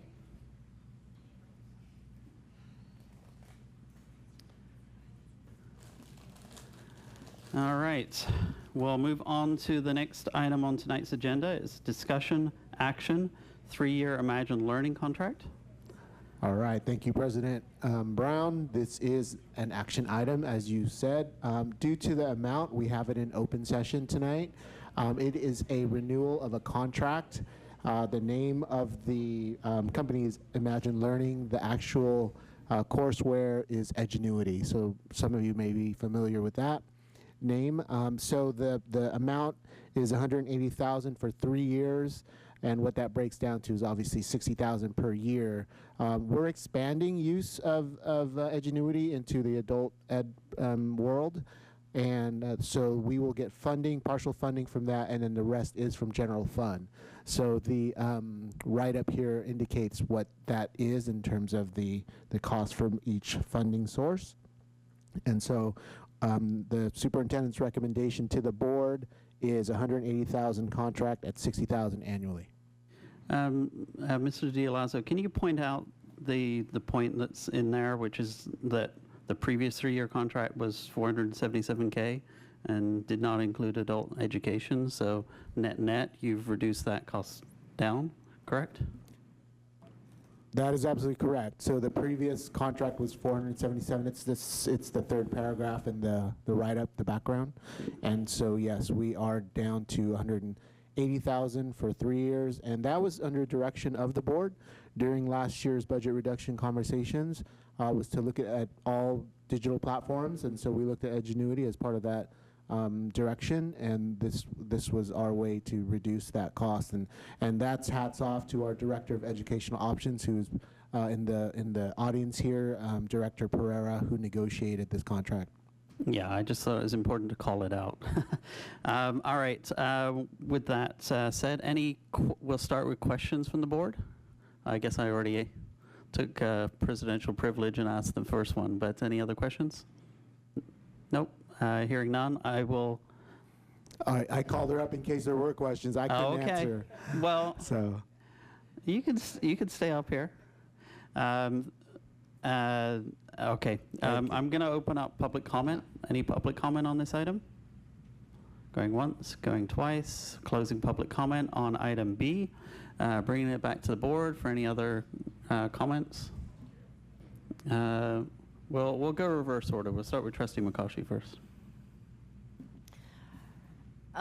This is maybe like a summary request. Can you kind of highlight how you were able to negotiate the contract differential? I mean, that's just kudos to like cutting it down to a third, as President Brown already mentioned. But I think it kind of is a testament to the partnership you have that the district has established with this particular company. So I don't know how you made that magic happen, but maybe you could highlight a little bit about how that was negotiated, or what it. Maybe there was add-ons or things that were dropped off, or just any information you want to highlight. So we looked at usage rates. So we actually contracted with Edgenuity prior to the pandemic for the first time, and then during the pandemic was the second contract. And I wasn't involved with that contract, but it was a district-wide contract, so unlimited usage district-wide. So we looked at where it was being used and where it wasn't, and we shaved off as much as we humanly could. In addition to that, for our programs and educational options, we are using other tools that are available to us, including our currently adopted textbook curriculum when there are digital supplements as appropriate, because we are often trying to reach students that need asynchronous instruction, so they need to be able to receive it at different times. And then the directive from the board last year in the spring was to try to get it down to $75,000 a year. So we were able to get it down to 75, and then we saw that there was also usage in adult education, so we partnered with adult education, and then by partnering, bringing the contracts together, and just a process of negotiating with the company, we were able to get it to where we are now. Congratulations. I really appreciate the instrumental process that you did to help secure it financially for the district. Then I don't have any other questions, just a comment. I guess I'll wait. Are you going to do? We're in comment period now. Oh, sorry. Forgot. Okay. That's all right. I forgot. Okay. Keep rolling. So to the comment, I just wanted to highlight that I really appreciate how this particular program can benefit for credit recovery for students, and the flexibility it can do for students that might benefit from that asynchronous instruction, which basically just means that they can go on demand to access the curriculum when it's conducive for their time and schedule. I guess my other comment would highlight is that I hope that the usage capacity for this continues. I love the fact that it's being used not only for our students with the Education Options program, but also with adult education learning. Are there any other conduits for where it might fit, or was it really that opposite point where you're saying that it had been introduced to everyone and we've really been able to target to our appropriate audiences? Yeah, Is that what I'm so gathering? it's still being utilized at like our comprehensive high schools, but through educational options. So we have like a B period at Amador and Foothill, so students are able to get credit recovery in their schools, but it's run through our account and our division. So it's not just open to all students at Amador and Foothill. So yeah, we use it in all of our credit recovery spaces. We use it at the Pleasanton Virtual Academy. We use it in adult education. We utilize it in our home and hospital instruction cases sometimes. So yeah, but it's all kind of housed in adult education or educational options. So, okay, great. And then I think I have just another comment or question perhaps. I know we looked at summer school recovery, like on-site not being feasible, but could this program be used in the summertime as an asynchronous program for credit recovery for options for students in the summer without actually having a seat spot or not? It can, and you remember this summer, again, through the conversations of the budget reductions, we did not fully eliminate the summer programs. We did have options for graduating seniors who are able to do this. So Ms. Pereira, can you confirm that we can, and have we used it in the past? We can continue to. A best practice for us is to make sure that we are supporting our students in person. We find that they don't succeed unless we can support them in person. Some way, yeah. Yes, in some way. So we've been really successful in replacing the summer opportunities for our students with Saturday Academy and B period. In fact, we're having more students attend than attended summer school. So we're using it in that space too. But yes, as to Mr. DeLazzo's point, it's available when and if there's funding that is available for us to offer more summer opportunities. We would love to. Great, thank you. Those are all my comments. Thanks. All right, Trustee Walker. Just thank you. I mean, coming down from 477 to 180 is great, and we did hear a lot from the virtual academy and the educational options that this was very important to them, that they wanted to keep Edgenuity. So I applaud you and thank you, and I look forward to that big reduction in price. That looks really good to me. So thank you. All right, Trustee Jones. So I appreciate this for a couple of reasons. We use Edgenuity in certain spots in Hayward. The thing that makes Edgenuity even worthwhile or any good is the fact that you have that customization ability. So if you have the chance to look at what our teachers do, especially at PVA, the amount of modification and adaptation that they've done to these programs is why it is successful and why it looks so good. So I really appreciate that it was your site specifically, like PVA and Village, or why this was saved was because your teachers advocated to keep this program alive. We wouldn't have known otherwise. And so I just really want to appreciate you and your site for doing that. And I also want to appreciate staff, like all of you together kept something that was necessary for people, but also made it way more affordable for us. So I just want to appreciate that. All right. Elizabeth, any comments or questions? No. Okay. All right. Just echoing the rest of the board, great job. If you have any other miracles out there to help us with our this year's budget, This was the first let us contract know. I negotiated, and it was like scary. Yeah, did it. contract negotiations are never easy. So great job. All right. Looking for a motion. I move to approve. I'll second. All right. Wow, they're fast tonight. All right. Just passionate. Elizabeth? Aye. Aye. Aye. Aye. And aye for myself, 5-0. Thank you very much. Thank you. All right. I will return to the agenda. So we have item C, which is discussion action on the fiscal year 2024-2025 unaudited actuals. I'm going to try presenting from a different viewpoint for you all. Is it going to change the numbers? Animated and up here, and No?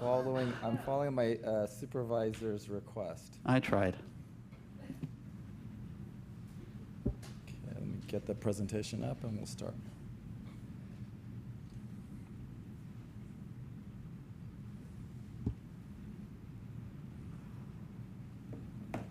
Screen sharing doesn't work as well from there?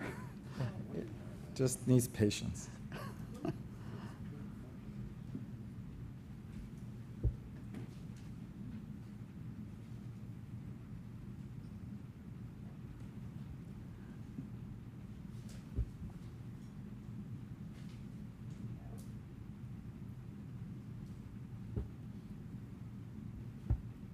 Okay, there we go.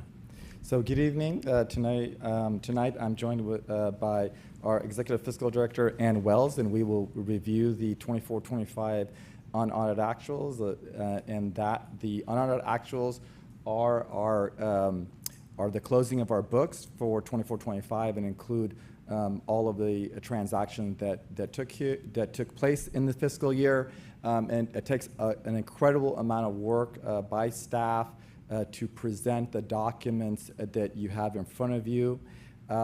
Those documents will be reviewed and audited by our audit firm, and then we will report those findings to you at the beginning of the 26th year. We'll review the key findings. We will do a deep dive on the variances and look at some historical data. And we'll look at components of the ending fund balance, and we'll also have done some comparisons with the prior year close and report out on all funds and then answer questions. So the highlights of the on our actuals is that when we kind of take a step back and look from the adopted budget, and there's a lot that happens between the adopted budget and the final unaudited actuals. On the unrestricted ending fund balance, we did increase by about $3.45 million, and of our total expenditures is about 1.53%. But given that the district is very lean and our reserves are very low, that small variance has a significant impact on us in the 24-25, and then as you'll see in the coming fiscal years as well.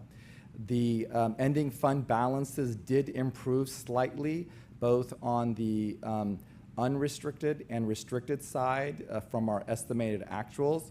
And I can say that our estimated actuals in looking at prior years were much more tightly and closely accurate to where we ended, actually. And that has the testament to the work that Ann did and how we sat down together and really went line by line together to estimate out what they would be in June. And so, again, there was some small variances, and we'll go through that in detail. The unrestricted reserve, you'll see it's at 0.55%, or about $1.2 million. And if you look at the adopted budget, it has slightly decreased, but that's only because there's an $882,000 prepayment. And so once we update the first interim, some of the benefits from this unaudited actuals with being better at 527 will show up in that first interim report. Again, our total deficit spending is $7.2 million on the unrestricted side and about $2.75 on the restricted side. We have reduced our overall expenditures from prior year. Our revenues have only slightly increased, and we'll get into the details of that. And that is while we have faced a very challenging low cost of living adjustment and dealing with declining enrollment. So when we look at our overall revenues of about $214 million, you'll see the largest portion of that is our local control funding formula. 60% of that comes from our local property tax. The rest of it comes from the state. So our local property taxes are strong, but they do not push us beyond what the state allocation is, and the state has to actually come in and fill up that bucket. Additionally, the state does provide another 16.5% of our overall revenues, so that we, between LCFF and the state, get about over 93% of our dollars from there. The federal government only provides about 2%, and through the generosity of our local community, donations, the foundation, and other funding sources, we got about 5% in local funding. Over this period, you can see there's been a significant declining enrollment, and we'll kind of get into the impacts of that later. Of all of our revenues, $42.2 million are restricted, and those have to be spent on those specific programs and allocations. In terms of our overall expenditures, you'll see it was we ended about at $226 million. It is a reduction of about 2% from 23-24 year, and 85% of that is on salaries and people, and that is one of the reasons it makes reductions very difficult, because the other about 14-15% is on a lot of essentials in terms of, you know, you go from utilities to insurance, and other services that we provide.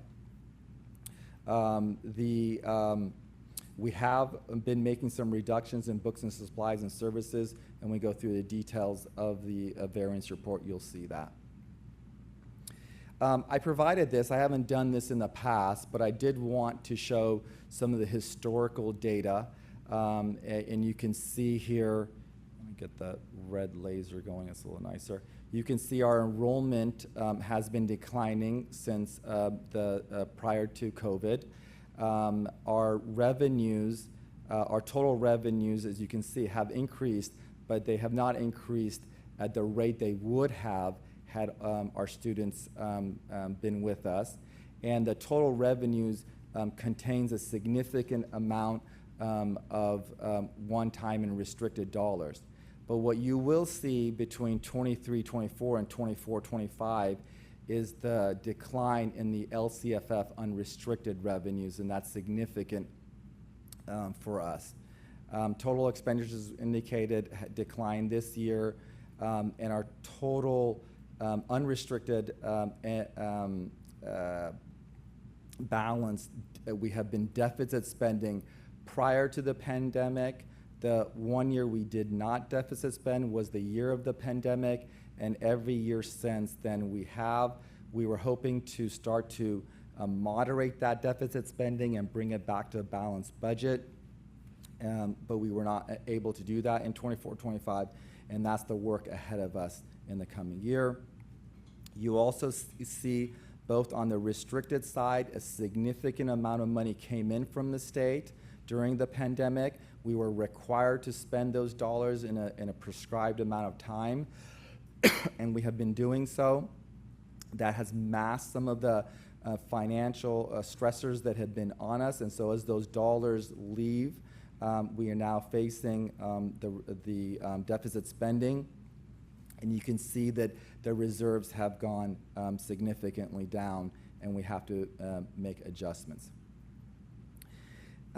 These charts are really important because they show that how our revenues have been increasing over this period, and even with the efforts of aligning with enrollment and reduction efforts that we have made the last couple of years, we've only started to kind of flatten that, but not to bring it down. PERS and STIRS have been increasing. The PERS rates have increased significantly, and you can see that in our contributions to the systems. The most significant increase is here in our health. We did not provide significant contributions to our health and welfare for our employees, and since those changes have been made, we have tripled our cost in health. You can see that utilities has doubled, and so has property and liability. The other one that has significantly increased, and we heard some of those discussions earlier from our educational partners, was that special education needs and costs post-pandemic have been significant, and that has been an area that's been challenging in terms of calibrating correctly our budget to really meet the needs of special ed.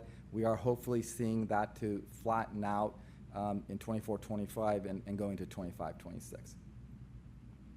Again, we talked about that declining enrollment.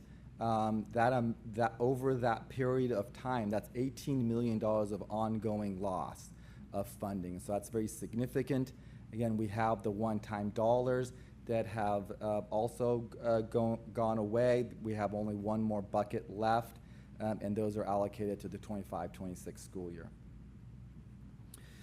Want to spend a little bit more time on these variance reports. You will see these were the original adopted budgets, and they were updated at first and second interim, and our last update was at estimated actuals, which was in June, and then today you're seeing the unaudited actuals. And you can see some of the variations and changes that occur, and these are normal, and they occur every year. In certain categories, such as our main funding source, LCFF and federal, the variations has been less. In the state revenue, you do see some adjustment increases, and again, that has a lot to do with some of the restricted programs, which we didn't know about during the adopted budget, and as we learned about them in first and second interim, we made those adjustments. Local revenues, you will see a significant increase, and then that again has to do with that as we receive donations, as we book them. As we, grants come in, that's when we book them, and so you will see that increase naturally. The areas that we struggled with, and we've talked about the variance was in salaries, both in certificated and classified salaries. And you can see that both in first and second interim, there was some minor adjustments, but the major adjustments came in at estimated actuals. And that was driven by two things.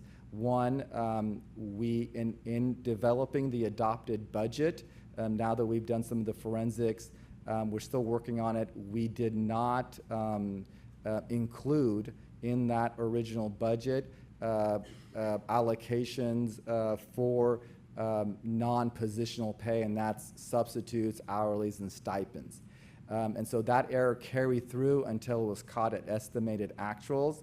The other factor that in the estimated actuals is we have now the 1% negotiated compensation. So those two factors led to that increase at the estimated actuals. We ended slightly higher, but very close to being accurate on those. We did pretty good on benefits. We had placeholders for that kind of held. Some of the increase, again, was related to the compensation increase. In terms of books and supplies and services, we kind of have to go a little bit deeper into that and look at the unrestricted portion. In the unrestricted portion, you will see the district held tight to its original budget and actually was able to find savings through the year as we ended up closing less. The district was able to hold pretty tight in our books and supplies and actually find saving throughout the year, and adjustments were made at estimated actuals, and we came in very close to that. The one area that we will see a significant increase, and that has to do with the work that Ann did, and we were able to charge all our programs the appropriate level of indirect fees that's allowed by the state. And so some of our programs, we weren't doing that. Now in special ed, you charge them here and then you have to give back because you contribute, right? But this at least allocates the indirects accurately to all the programs, both in the general fund and outside of the general fund. So we did see that improve between estimated and the closing. On the restricted side, the area that we had challenges, and we did make adjustments between first interim and second interim, and then estimated actuals, was in services, and that was mainly driven by special education. We did move dollars down, and you can see that in adopted budget, the allocation to salaries was higher, and so as the year went, and we realized that we weren't going to be able to hire all the special ed staff, we did move those dollars down to the services, but it wasn't enough. And so that's an area that we worked really hard this year as we developed a budget to try to be more accurate in projecting. It is a very difficult area to project because, again, we can have 2 kids or we can have a case that we did not predict change those numbers. So that is an area that's difficult to predict. You can see the allocation to special ed in terms of the contribution increased, and that again has to do with those costs rising through that year based on what we originally budgeted for. Moving on to the restricted program, we are, at the end of the year, the district's ending fund balance is about 12 million, .3. But the majority of the ending fund balance is related to restricted programs. And you can see the list of restricted programs. They must be spent in those categories for those purposes. We right now don't have any assignments or other dollars. You can see the economic reserves here at 1.2. Sorry, I'm going to go over a few minutes. I'm doing the best I can, Maurice. On the non-spendable cash, it is, I indicated about 882,000 is pay forward that we did for the coming fiscal year. So that at the first interim, all those numbers will kind of work themselves out. I'm not going to go through all of these numbers, but the key highlight is we did make significant tightening in books and supplies, and you can see that again in these percentages. We were able to kind of hold on salaries, but I think our original intent was to bring salaries and benefits costs down. But due to the variance that we began with, we were not able to do that. And then again, these are some of the similar numbers that I presented earlier in terms of the overall revenue reductions that we discussed. The good news on our all other funds is that the district is healthy and in good fiscal standing in adult education, our child development, which is our California School Preschools program, cafeteria fund. We really don't maintain the deferred maintenance because the state is no longer contributing to that.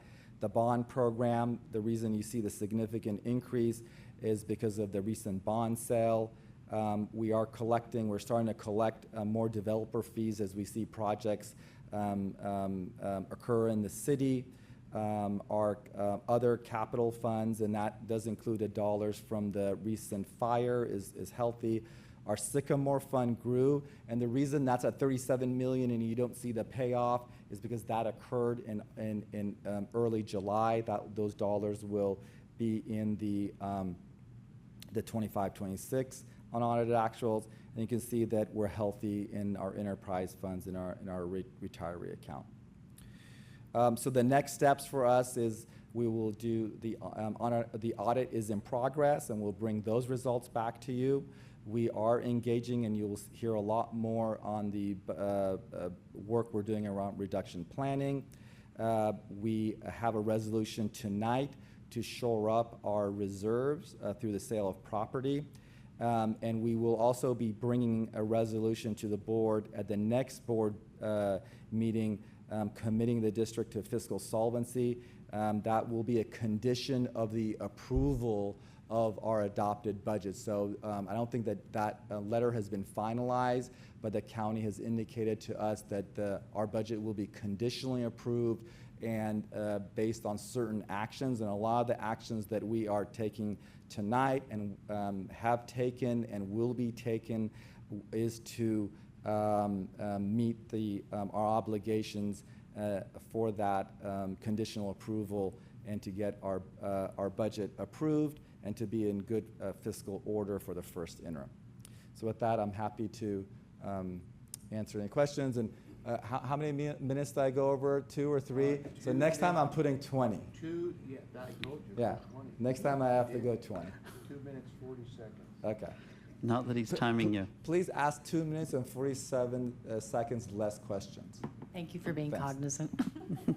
All right. I do appreciate staff's intention of having more succinct public meetings. This is good. All right. So we're going to open it up to questions from the board, and then I will take public comment, and then we'll take comments. All right. Clarifying questions from the board. We'll start with Trustee Jones.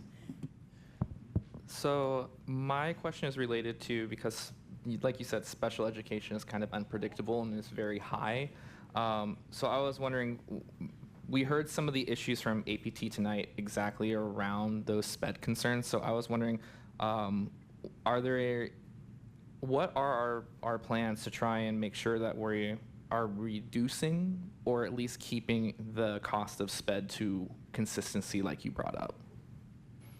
So I'm going to look towards Ed. There's a lot of things that we have done in terms of working with the SPED department in developing the original budget, knowing what our current student needs and staffing needs are. There's a lot of work and a lot of meetings that go on in that part to get it right.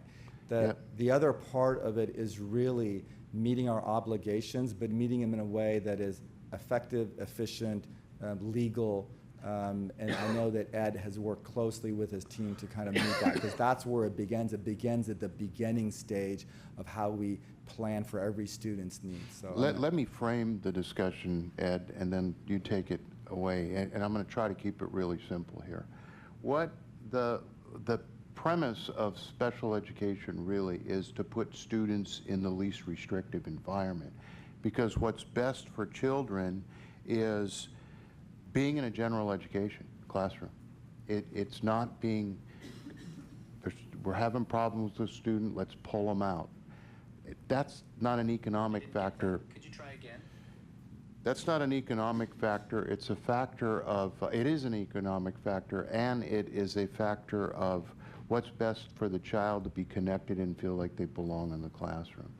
I think what's happening is, as we span TK, exacerbated by the compounding effects of the pandemic, when we're having a lot of kids come to school with more issues, the degree of, and this has been going on for years, students with higher needs coming in, there's a conflict between putting the student in the least restrictive environment, and at the same time, when does that end and it begins to be really hard on the teacher and really disruptive. It's not necessarily economic driven to just not put a student with a one-on-one aid, for example, or just into a classroom outside the classroom in special education. It's really a tension between the least restrictive environment, and at the same time, it's really expensive to pull students out of class. So I'm framing this, Ed, because we've talked about this a lot, because I learned about this a lot when I was on the move in Valley View, and I've pushed David Sprague and you to really articulate a methodology of when do we provide certain teachers with like one-on-one aids or other adults in the classroom that we're trying to reconfigure to best meet the needs of not only all the students, but also in an environment that is not disruptive or the teacher can't teach the class. Now I'm going to just say this too, because I'm going to just say it frankly. Some teachers are more inclusive and have classroom management skills and pedagogy that are different than others. Some want more resources sooner than others. So it's not one size fits all when you're hearing possibly concerns about kids and wanting more support in the classroom.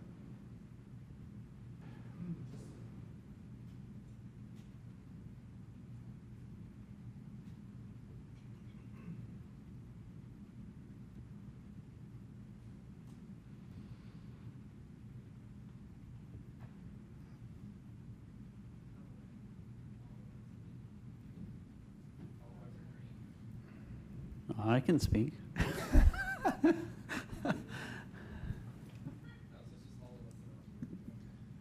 I'm gonna, I can do it here on another microphone. Okay, it should be working now. I turned off the mute all. So I didn't turn it on. I just noticed on Maurice's console it says mute all. I turned it off. I thought you were trying to tell me something there. No. Go ahead. Yeah. So just to emphasize what's already been said, you know, special education is both complex and complicated, and I say that because there's so many variables that come into play when you think about IEP. I mean, individualized is there for a reason. So it's literally case by case. The concept around LRE, least restrictive environment, has been around since the first authorization of IDEA. So that concept's not new. So when we bring on the concept of rostering, what we're essentially doing is following the law. And so we want to make sure that we abide by that law. And now when it comes to practice is what I'm hearing are where some of the challenges are. And we acknowledge that, and we're listening very intently to all of our teachers and to our administration who have asked about how we can make this better. So I say that because yes, we're going to follow the law, but we also have to look at very specifically each individual case and each individual classroom and each individual child that may be struggling. What that could mean are additional resources, and that's what my colleague, Mr. Shiko Islami, indicated. There are some services, programs that can be pretty expensive. So the push-pull, that's why there's two of us. I'm the program guy, he's the business guy, but we have to both be really cognizant of how that, how those two things really have to work in unison. We don't have unlimited resources, but I want to remember, I want to ask the board to remember when we were first talking about reductions, we said, and I said, we are not going to compromise services for our students with IEPs, period. Now, how we do it has been the work that our Senior Director of Special Education, Assistant Director of Special Ed, myself, and the teams are now really trying to be cognizant of expenditures. How can we do things better? We don't have the mindset of, well, what things can we take away? No, it's just being better. And one of those things can be, well, let's try to hire within. Well, yes, we're going to hire our own staff, which would then reduce the contracts. The contracts are very expensive. So we've incentivized, we've created, for the hard to fill positions, this is an example that we can have signing bonuses and stipends for those hard to fill positions. What does that mean? Well, it came to fruition that we were actually able to hire in-house speech therapists. That's a win. They're hired as PUSD employees at a much lesser cost than a contractor. Did we compromise services to students by doing that? No, because the services are there, but it is a strategy to reduce the cost. That's one example. So hopefully that answers your question, but we wanted to make sure that we continue to collaborate together with the business office and the special ed department and ed services. It's not just special ed, by the way, it's general ed too, because we have a lot of our students going into general ed classes now. That's our goal. So I'll stop there. Thank you. That answered my question. I was one of those students that didn't get services in high school, so I know how difficult it can be. And I appreciate your answer, because yeah, I was just wanting to know, based off of the comments that we saw tonight, like what we were looking at for making sure that LRE is possible, because like you said, we want it to happen, but then quite often, do we have the resources so that it actually is LRE? And that's the difficult part. That's my only question. All right, who wants to go next? Okay, I'll go. Okay, so moving forward, how are we going to be tracking the non-positional salary costs? I mean, how are they going to be tracked more accurately and into the budgeting cycle? Great, that's a good question. And so the year that this oversight happened was a challenging year for us in a lot of transition, and the models we used and the data that got pulled into the final adopted budget, whatever happened at the end, it didn't have those, right? And so what we did this year is, once we had built the budget, we went back line by line and looked at historical expenditures in all areas. And if there were any variances from what we were putting in the budget, we kind of talked about that. Why is that lower? Should that be lower? Is there a reason why we are allocating less for a particular line, or why have we increased it? So that's one, is to first make sure you got everything covered in your budget. And then the second thing is, we have instituted a very comprehensive and detailed approach in checking and verifying budgets in a monthly manner, both internally in the fiscal services, but also with the departments, and highlighting with the departments the importance to know your budget. For example, if you have allocated it and put money in hourly and you are authorizing overtime, you better be pacing yourself based on that budget. You know, you have a professional development you're going to do, so on and so forth. In substitutes, you know, we're partnering up with HR and we'll look at the trends, and if we see that there's, you know, are we having more absences than we typically have had? Are we pulling out teachers for certain things that we shouldn't be pulling them out? Can we do those at different times, right? So those are the type of things that we're going to now be looking at in a lot more detail to ensure that, A, we're verifying we're on track. If there needs to be adjustments, we can do them early. We can inform the board early. And because if we know about things early, then we can figure out during the year what we can do to do it. Obviously, at estimated actuals, it was too late. And so those are all the steps we're taking place not to repeat this. Okay. So the next time the board will be made aware if there's large variances. Correct. We've instituted, we've already begun the reviews. And so we, last week, we had really good meetings with special ed, and we had really good meetings with educational services. And so we've identified, hey, if we're seeing variances right now, we're going to dive into those variances so we know what's the source of that and what can we do to adjust it. And if we have to make adjustments in the budget, let's say, for example, we do see we need more allocation for settlements, right, for whatever reason, that we know now so that we can look at our entire budget and make adjustments to that. So it's going to mean everyone's going to have to work together, right? Because not all expenditures are equal. Some expenditures and some of the activities we do are mission critical, and so we have to, in our current circumstances, be aware of that. Okay, thank you. All right, Vice President McCaughey. So I have a couple questions, and I apologize. I didn't send all of them ahead of time. For the developer fees, can you just remind, for the benefit of the public as well, the use of the developer fee money that comes in, is that specific to like deferred maintenance projects? I know the money is only used for facility use, but does that go funnel into like the bonds, or typically what does the district use with those developer fee proceeds? You said it was roughly $2 million This last year looked like, which is great. Yeah. So the developer fees cannot be used for maintenance. They can only be used for facility, basically new classrooms. We have portables that we have. Sometimes when we can't house kids in permanent facilities, we house them in portables because we have a need. So there are very specific areas where we can expend the dollars for. These dollars may be utilized for new facilities with the ALISAL project. Along with the ALISAL project, that's where we're going to potentially need these dollars at, or at anywhere else we're expanding classrooms or that. It's mainly geared for new facilities and not modernization. So when you say new facilities, does that blend in with some of the bond money that we have with our Yes, two bonds? we'll blend it. So for example, at ALISAL, the amount of money we've set aside is not enough to replace that campus.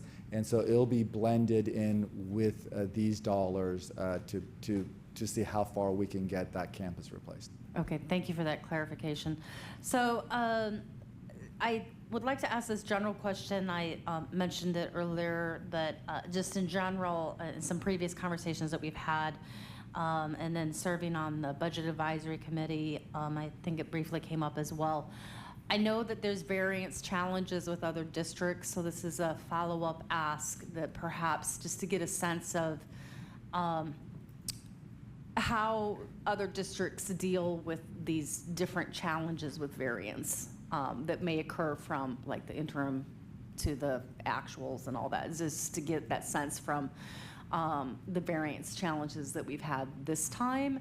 I'd like to applaud the district that it's the first time since I've been on the board that we had a significant variance differential, but that would be good to know of, in education land, how often does that happen and what's the common percentage? So that's just like a follow-up ask I have for a question I have. My next question is really more directed to you, Mr. Dialazzo, in terms of you've been overseeing the education department for quite a few years, and this is your wheelhouse. So I'd like to know from your point of view, systemic changes, what you'd like to see proactively change, because we have had ongoing challenges since I've been on the board with the increasing costs in special education, with the contract services, with the challenges of settlements and all that. So I really would like to know from your experience, maybe in working in other districts, what you've seen work really well to help mitigate those expenditures that hasn't been done yet, or that you would like to try moving forward. And also keeping in mind that we just had a special education audit, I believe, a year ago to help mitigate some of these challenges. But once again, we're still here with some of these issues. So I'd like to hear your thoughts. Yeah, thank you. In terms of how we compare to other districts, this is not unique to Pleasanton in terms of expenditures in special education growing by a lot in the last few years, especially post-COVID. That's not unique to us.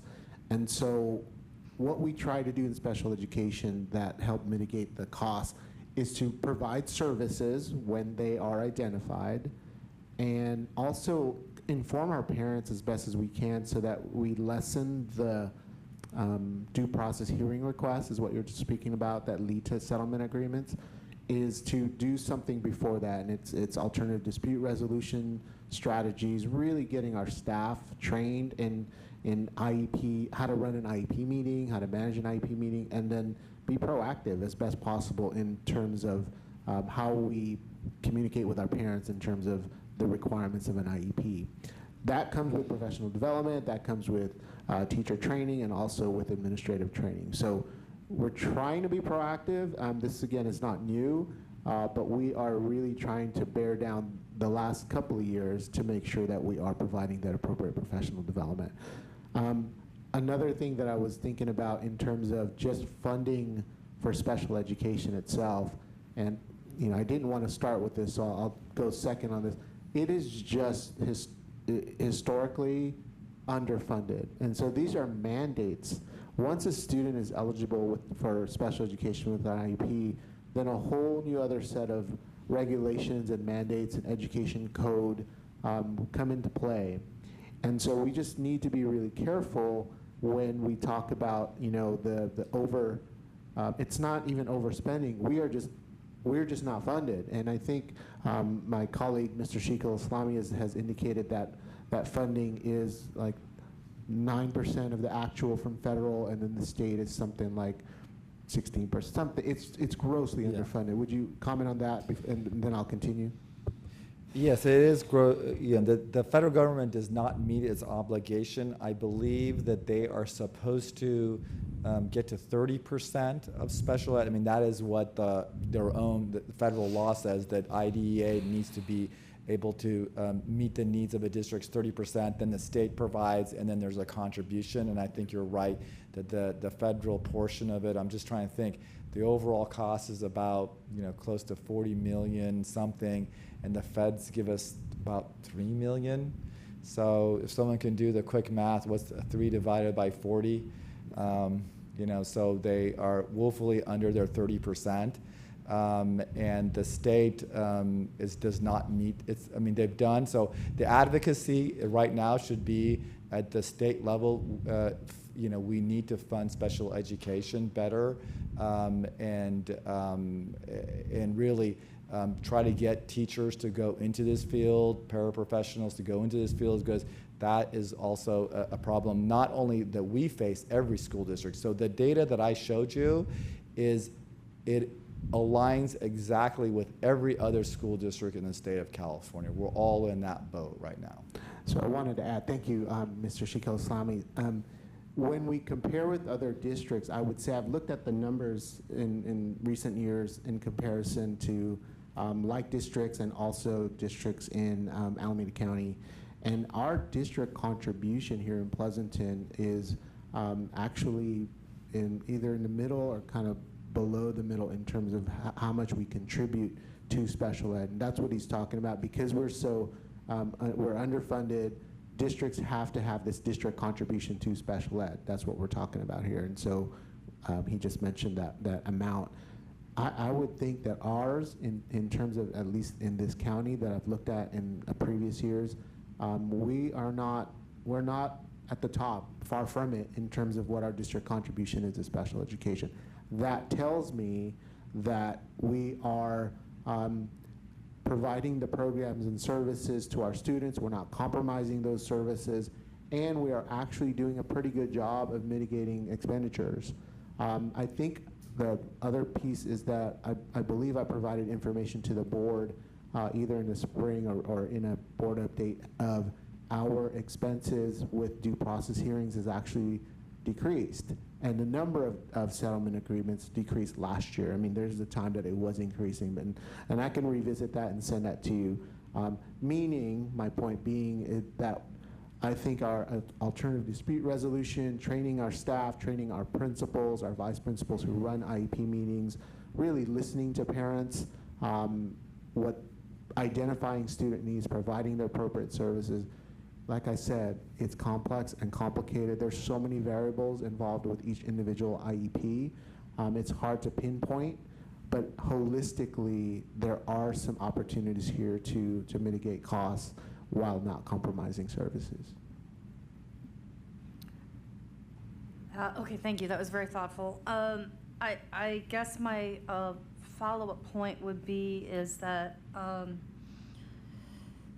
your expertise in special education and overseeing these programs is paramount, and really needing to leverage on your insight, your expertise working in multiple districts, knowing what works and what doesn't. We really need to, look strategically in how we're executing that out, like you just said, to building capacity, building sustainability to the people that you're leading in regards to how it rolls out into the classroom with the IEPs, and making sure that there's compliance and there's no gaps that have been made in terms of the rollout of the IEPs, for example. I really applaud the work that you're doing. I think my other question would be, when you were talking about the variance costs in special education, for special education, I know we didn't do any staffing cuts in special education last spring. So was part of that with salaries for the staff, or was it just in terms of contracts for special education in the variance? And I'm just trying to do that as a follow-up. Yeah. Clarification question. I apologize, I didn't ask that ahead of time because I was thinking about it in the moment. The challenge for staff, I think, on the budget side and then also in the special ed side, was going into that year, how much of the staffing is going to be internal? Like, how much can we internally hire? Because we had a large amount of vacancies, right? And how much of it are we going to have to contract out? The 24-25, we probably thought we were going to be able to hire more than we actually were able to. And so the net cost of providing those services through contracted was more than what we had allocated in staffing dollars, right? This 25-26 school year, we took a different approach. We looked at the vacancies and said, what's the probability of those being contracted out, and let's put the dollars in contracting these services, and then if we are lucky enough to hire them, then we'll pull the money back into salaries. Because we saw the trends were, it's more expensive, it's more this, it's more that. So we kind of erred on the side of contracted services. We still are going to be battling it all year. That's why we're looking at it closely to make sure we're in alignment. There's transportation costs, there's settlement costs, there is high need student costs. So we will continue to watch that budget, but I think we have come to a realization that special ed costs are not going to go down back to what they were pre-pandemic. And that whole adjustment for business and special ed to really realize how significantly the increases have occurred over the time. It could be need, it could be all the services. And if you go back to this chart, you can imagine you're on the, you're both in special ed or you're in business, and you're used to cost being here, and suddenly things are skyrocketing, and you're trying to figure out, well, what is going on? And that took a while. I think now we're realizing this is our new normal, and we have to budget for our new normal. That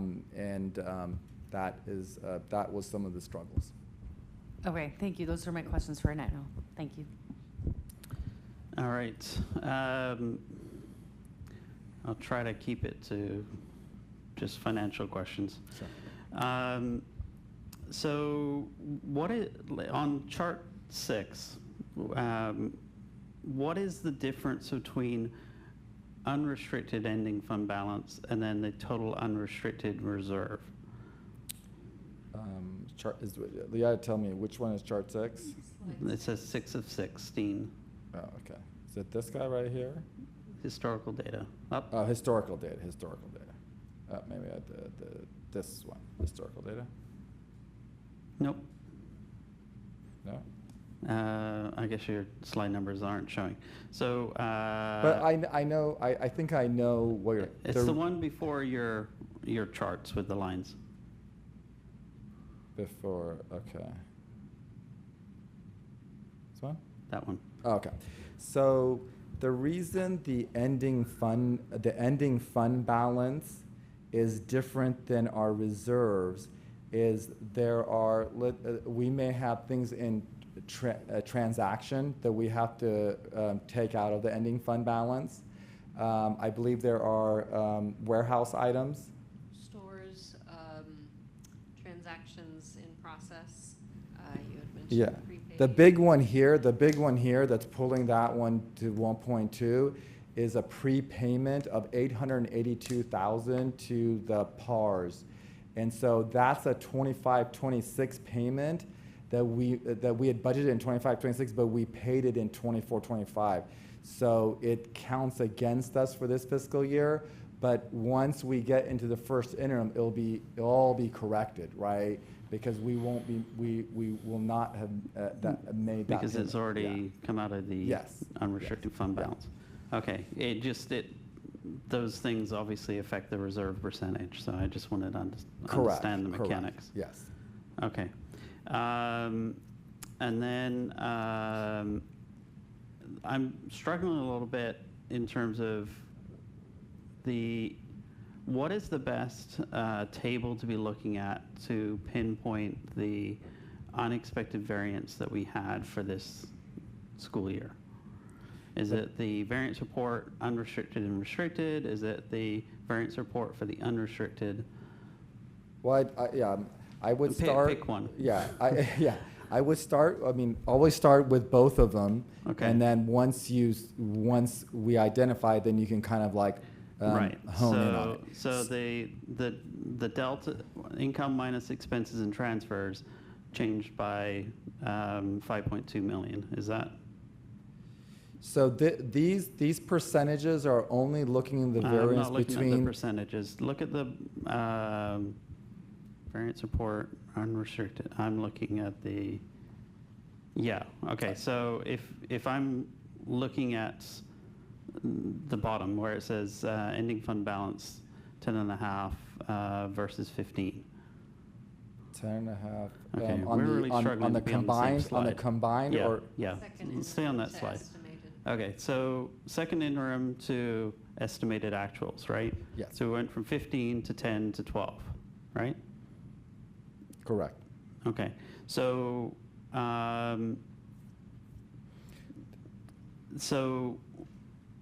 like the main, so when I look at certificated salaries, obviously that went up 4 million. Classified salaries went up 2 million.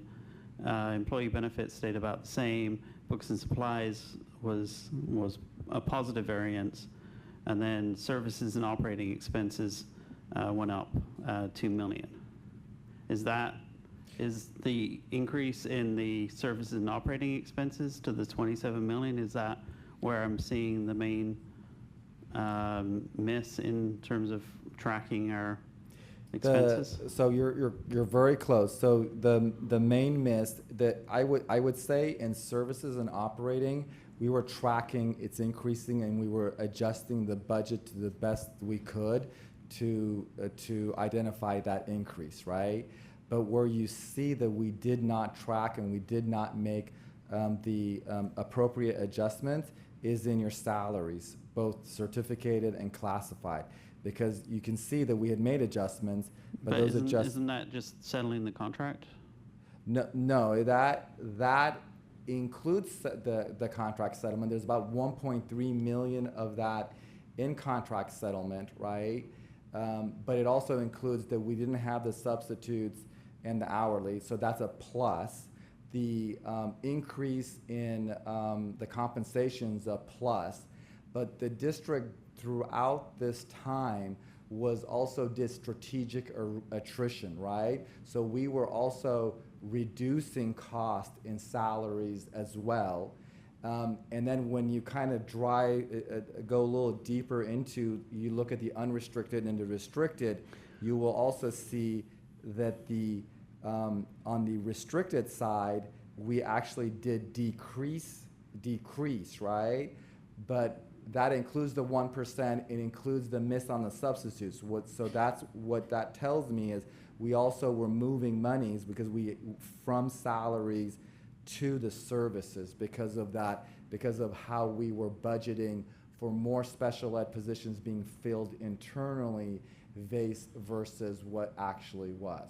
So there's a lot of movement going on here in terms of pluses and minuses. Okay.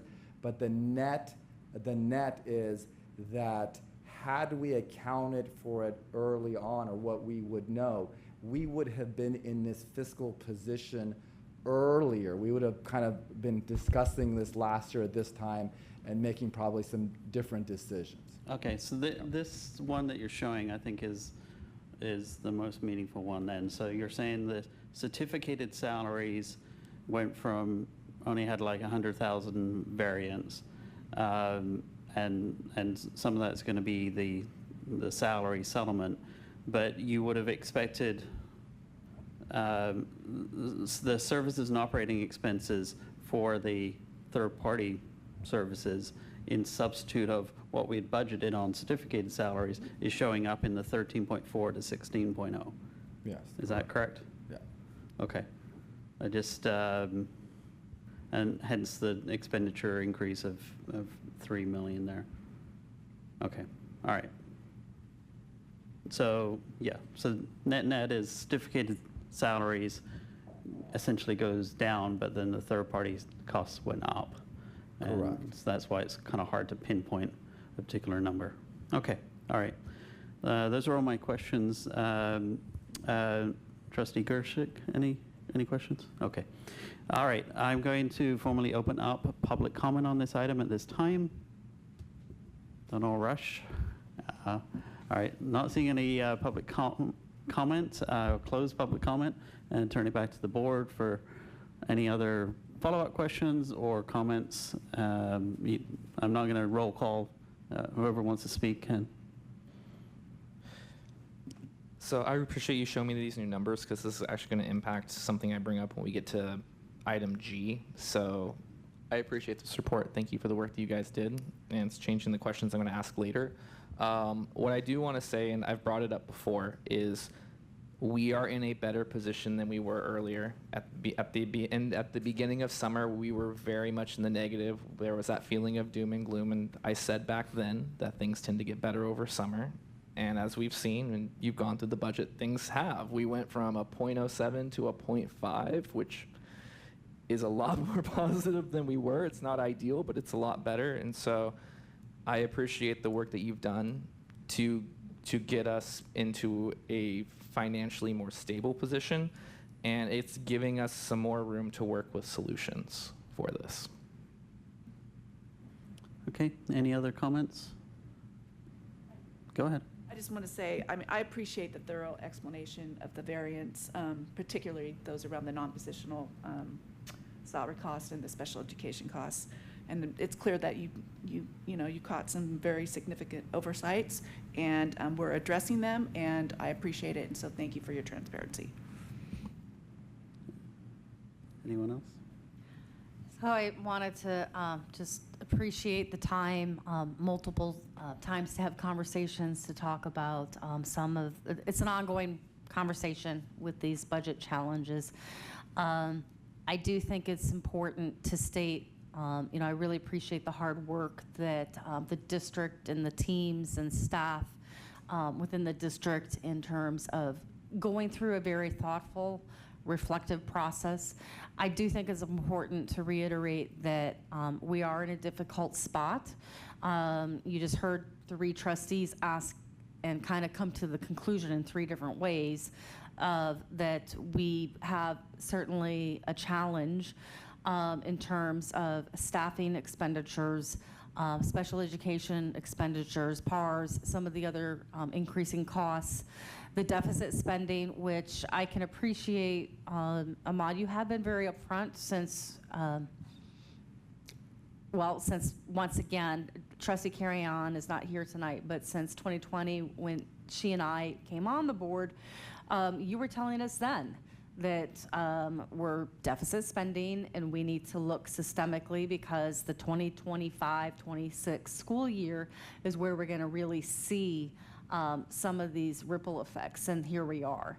I do think we need to be cognizant and aware that we're going to have to be making some systemic changes to help move forward, and we need to be honest about it and have the hard conversations to really look at what we're going to do differently, because I can't speak for the entire board, but in my observation, there are systemic changes that need to be made. And that's why I was really posing to Mr. Dialazo in terms of, really looking at, you've been in the district a long time, and you, Ahmad, as well. Like, we need to really have, what are we going to change differently? Whether it's the time cards, like how we're tracking our special education, our substitute hours, or our non-duty staff, so that we are able to stay ahead of the game, and we are at that pivotal point because we're going to have to make those tough decisions. So appreciate the upfront conversation and being open to communicate that through transparency. So thank you. All right, I've got one other question I noted electronically.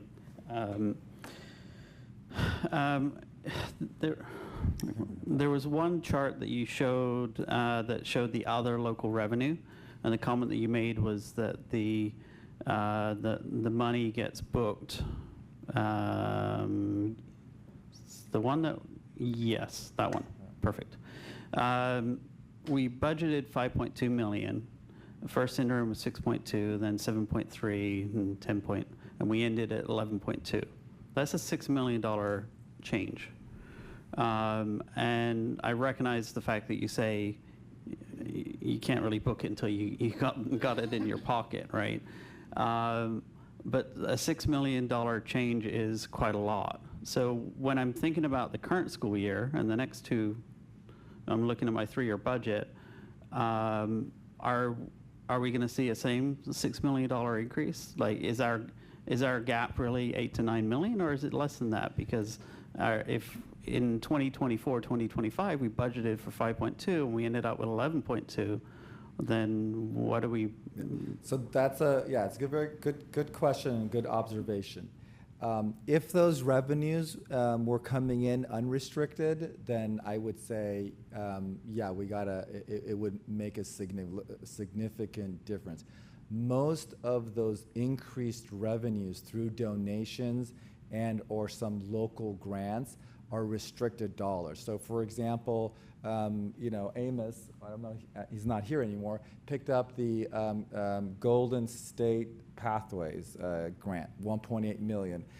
Janet's done an incredible job. She picked up several $100,000 for some various grants. So, and the donations from our parents that come in are also restricted. So most, if you look at the one area, so you are very observant and you ask very good questions. And so if you look at this unrestricted, it was 3.7 and we went up to 5. My recollection, Ann, is the main increase here in the unrestricted was the way we increased the OPEB monies that we were bringing in. So this I would be more in interest, yeah. Those are the two ones that grew here, and those are the ones that I would look at like, oh, is that interest sustainable? And we did make higher interest adjustments in the 25-26, and is there any dollars that are going to be sustaining, right? But when you look at that, the restricted, this is where you see most of the gains. And so while it's great and it does support the overall program, it doesn't support us in areas that we right now have to be. So it does help with classrooms, supplies, materials, and a lot of the things that we do, and releases pressure on the general fund, but not in a direct way, in an indirect way. Okay, but as we succeed, and clearly we've got some talented individuals that are driving grants, as we succeed with those grants and other things on the restricted side, are we not allocating staffing time against those restricted funds as well? Does that not provide salary relief on? So as we do a transfer to restricted, and then therefore the classified or certificated salaries associated with those grants? Yeah, so if the grant is 1 year, it will do what it does in that 1 year. If it's multi-year, it can release pressure. But it depends on the type of grant. If the grant is you need to add new additional services in X, Y, and Z, not. If it's you can use it for creatively for programs, then yes. So it's more nuanced. But I know, for example, in some of the health, mental health stuff, we have been creative to kind of extend in a new way some of the services that we may have had in the past. Okay.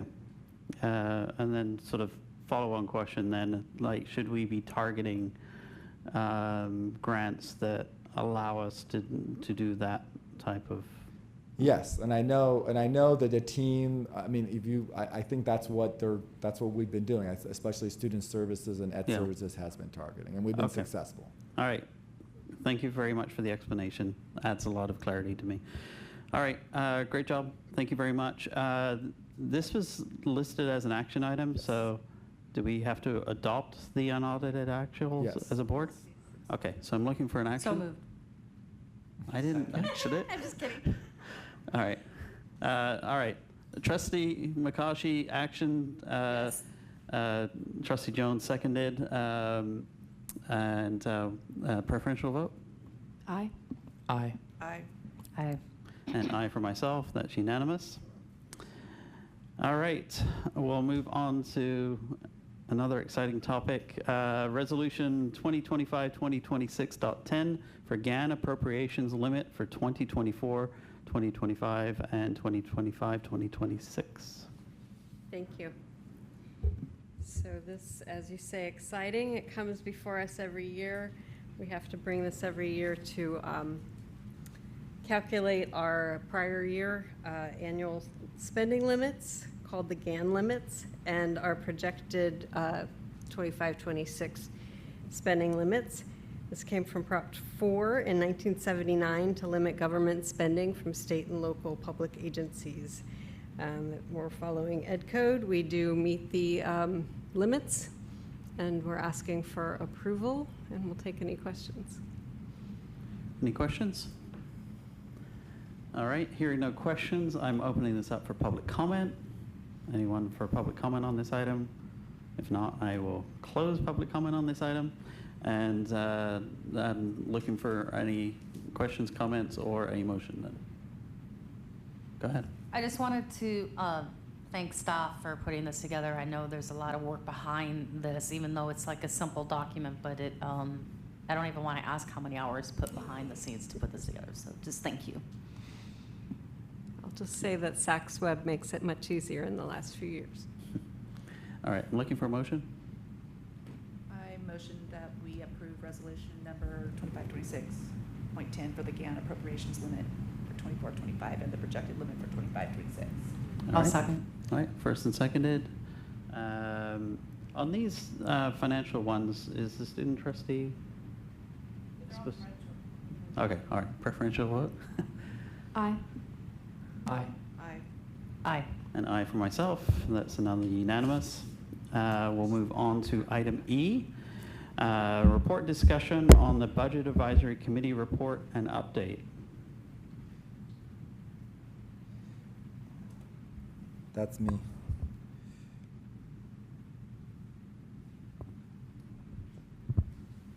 Okay, so I'm going to make up my 2.5 minutes that I went over in this presentation. We expect you to. Yes. All right.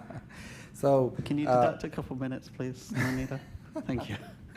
So we are fortunate to have such strong people in our district that have stepped forward to be members of this Budget Advisory Committee, and we have Kathy Nurum leading this group, and she did it last year. And in addition to that, we have 2 board members, our APT president, CSCA representative, Cheryl Van Gundy. We have 2 outstanding principals, and we have our PTA and PPIE presidents as well. So it's a very strong group. We do have an extended staff that is also present in terms of our executive cabinet, obviously our superintendent, and our support staff as well. So it's like the A team, and I think there's a couple of you that would attest to the work that is going on in that committee. Maurice, do you want to go over the purpose and the objectives of the committee? Because I think this was really, this is your committee. Yeah, Superintendent Budget Advisory Committee. Really the goals were to bring them up to date on the analysis of the fiscal realities and school finance of P2SD. And it really was a sense, a true advisory committee where we looked at process and timeline, things like that with dates, and also ideas for communication. So kind of like a brain trust, we floated ideas with them. And the first one was, you know, pretty much talking at them about the analysis and the questions. The second meeting, they really dug into, I can't believe how much we got done in 2 meetings. The second meeting was getting their ideas and their notes, their feedback from the first meeting, particularly on some holes they saw in our timeline, some misses, and some ideas as we explain the story of how we got to now. They gave us great notes. Then we came back a second time. I like to say, you know, the first time we had a straw plan, the second we came back with a wood plan, and then it really turned it into iron in terms of helping us with adding additional town halls, with the sequence of things, and particularly talking about the story. It was more of group work the second time, where they broke into subgroups and did processes and got notes. And then we took those notes, and what you're about to see in terms of the rollout of communication and the timeline was the direct thought of the group, the direct result of the groupthink of the BAC. I was so impressed with their work, we decided we had a placeholder to possibly meet for a 3rd time. And how we roll things out, we will definitely go back in, when is it, Lanita? Do we have a date yet? October 6th. And we'll have questions for them too. What is the BAC not? It is not a group that makes recommendations about the criteria for reductions like they did and I did, you took last year. You'll get that on your own platform, and of course they won't be making advice or recommendations regarding what reductions to make. That being said, they've really looked deeply at our tools to collect input and to call that input for you to examine as you go through the reduction process. Great, thank you, Maurice, for that overview. So again, through the process, we've added a third meeting for the Budget Advisory Committee to meet after some data collection, so we can go through that with them. Through that process, we've added an in-person staff meeting in between the virtual meetings that we're having. And then these are our board meetings that's coming up, and working on that whole implementation and negotiation that will be happening as we get direction from the board. So again, Maurice kind of really reiterated the work that has happened during these past two meetings. We also did review the reductions that we have made to date, and we also did discuss revenue options and starting to kind of have some input on other and new ideas as well. And so all the ideas will be captured through an input process similar to what we did last year. Some of the revenue options that we are looking at, there's been a lot of discussion on there's space at the district office and we should do more rental, and so we are actively working on that. We are giving the first bite of the apple to the city. We have about 7,000 square foot of available rental space that is already furnished. So if anyone in the community wants it, give me a call. Hopefully the city will take us up. If not, we will be ready to go out on that. We are looking at long-term monetizing the First and Bernal property, and we've talked about having revenue-generating property similar to the current district office that brings over $1 million into our general fund. We have had some discussions on property tax, parcel tax, and that parcel tax, some information there. You can see what it would generate every $50, some of the complexities of the high bar for district-led. A community initiative has its own complexity, so there has been discussions on that as well in the committee, as well as kind of a general overview of the reduction categories. And these categories that you are seeing are the similar ones to what we looked at, but the details are going to change as we look what we did, what we didn't do, and what others can be added. And so the work that through that input process is really going to guide us, and then the executive cabinet and the directors and the district's leadership will look at that plethora of information and come back and present that to the board. So the next steps, again, is that community engagement.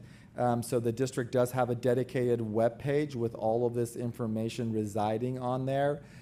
This coming Thursday, we'll have our first virtual town hall meeting, and we put a significant amount of effort into crafting the data and the message.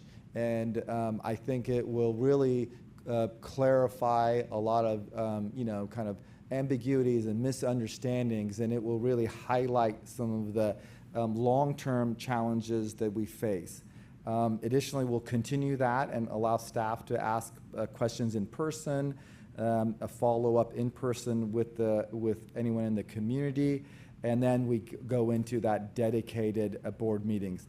There will be a QR code that will be available and heavily advertised for people to submit questions and input like they did last year. And I can tell you from reviewing the information last year, we did get really good information both from staff and community members as to what we can do.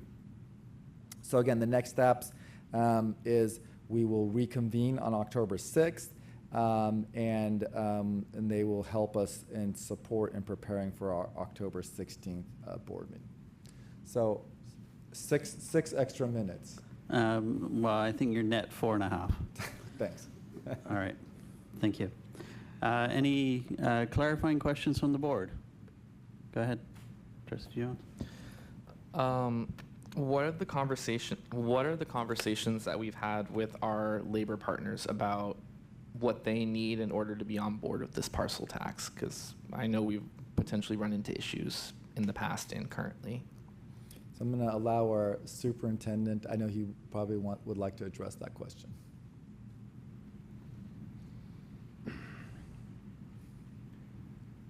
The conversations.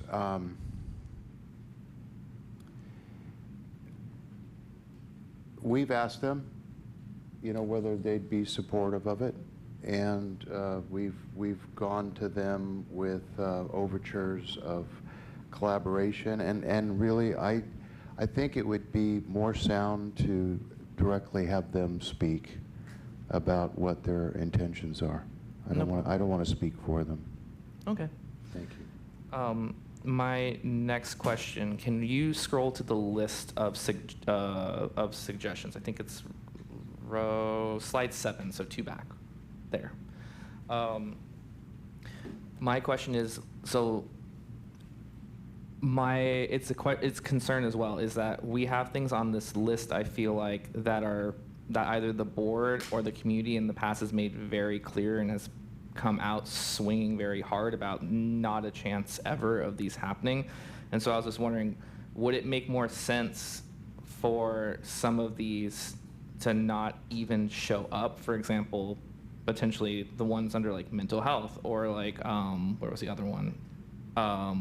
Elementary specialist in programs, because we've already seen what happens when those even come up.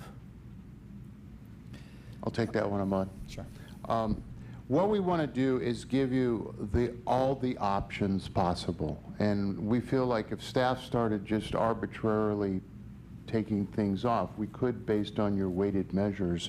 We'd rather, there's a saying, you cut the piece of leather bigger than you need to make the shoe.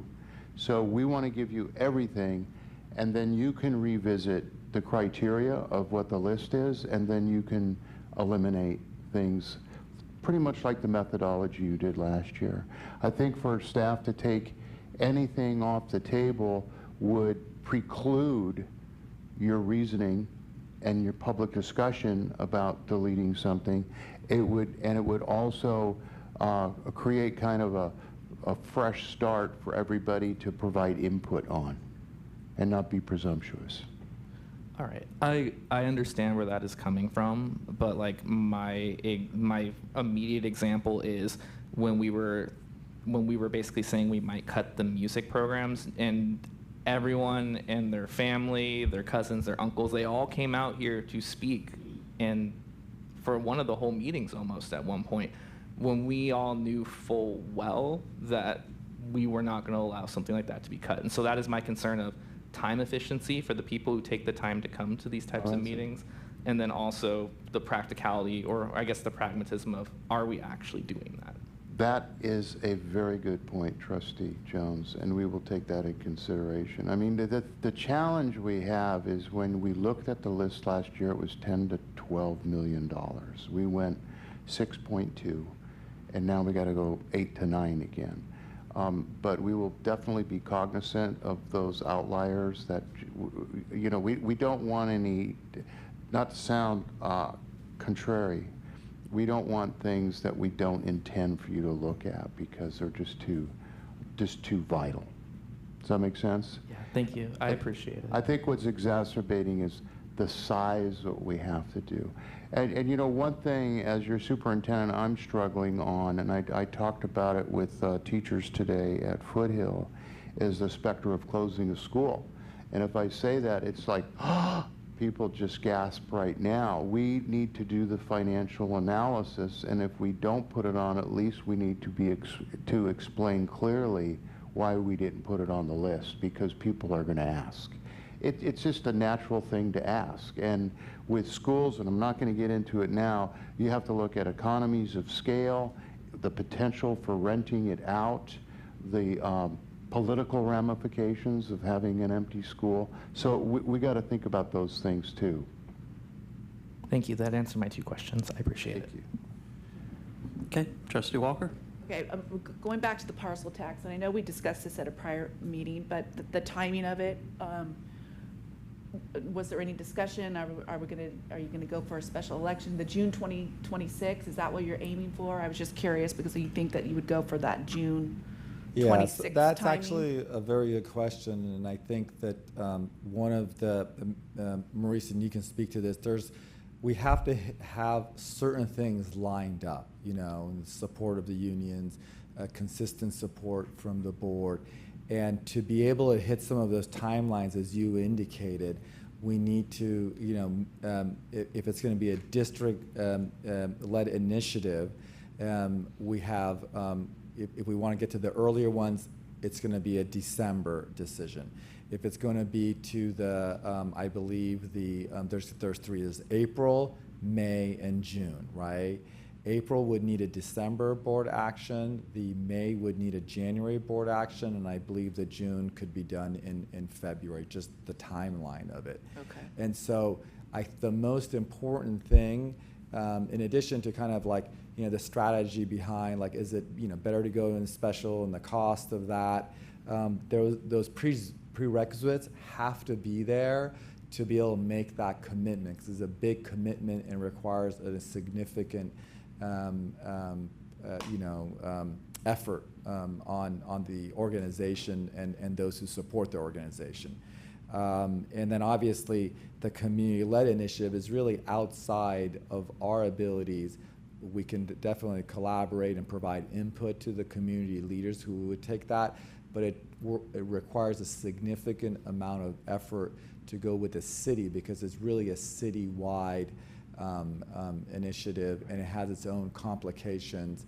Our school district boundaries are not exact as to the city of Pleasanton, unlike San Francisco Unified and so on and so forth. And Dr. Geisels, you and I had spoken about possibly putting that on the September 25th meeting. Is that still the plan? Yes. Okay. Yes, it is. And what I would appreciate right now in preparation for in 2 weeks to put it on, if you have questions, we have a lot of questions ourselves. Please reach out to your superintendent and ask those questions, and we'll start doing the preparation. I mean, we can take some now if you'd like to, President Brown, right now, or we could, I can collect them from. Well, I'd like to stay on topic. I mean, this is a Budget Advisory Committee report, an update, so I'd like to stay on topic. But Trustee Walker, I get your point. Like Ahmad is talking about, okay, the board has to take action by December, but that's not taking into account the amount of time it takes and effort it takes to if the board goes that direction, to educate, communicate, and rally support. So I want to start that discussion sooner than later, so that we understand as a board, and we can only do that in open session. So, and it needs to be, although it's somewhat covered in this topic, I'd rather have the dedicated topic in 2 weeks. And as Dr. Geisel said, he'll provide interim data that you might need in preparation for that meeting in 2 weeks. Yeah, let me restate that. I definitely want to stay focused here and to the agenda and the Brown Act. So we think we have all the questions. I'll work with President Brown to make those more robust, and then we'll come back in 2 weeks. Okay. Any other questions from board members? Okay. I will ask one question. On the district office one, have we reached out to Hacienda to see if they've got any pipeline of tenants since we're in the Hacienda Business Park here? I know we've initiated some questions. I think we're going to set up a meeting with James Paxson. Yeah. And see, like, we've talked to some of the real estate brokers, obviously, who are active in this area, and we're going to actually start working with Dominic as well, because he recently rented. He's at 22,000 square foot for the New Haven school district. So again, we're looking for the right fit. It's not going to be easy. It's not like a house where you just put it up and on Zillow and people come in. It has to be the right fit, but it can be, because it is furnished and it's for a small startup or for a nonprofit that wants that. It could be a good fit. So yeah, we can reach out to James. Okay. Well, if there's no other clarifying questions, I'll open it up for public comment at this time. Seeing no public comment, I'll close public comment. Bring it back to the board for any other comments. Trustee Jones? Yeah, I'll keep this short and sweet. When it comes to the Burnell property, the type, like the housing that we're looking at for there, but if we are looking at looking at revenue generating things from the sale of that property, it's one thing to be a landlord for a building like this that the district is attached to. If we're going to be a landlord in public education, I would prefer it be for something like workforce housing or something that way related than a business, because again, we are a public service. So that's just where I want us to be kind of careful on. Okay. And I think that in the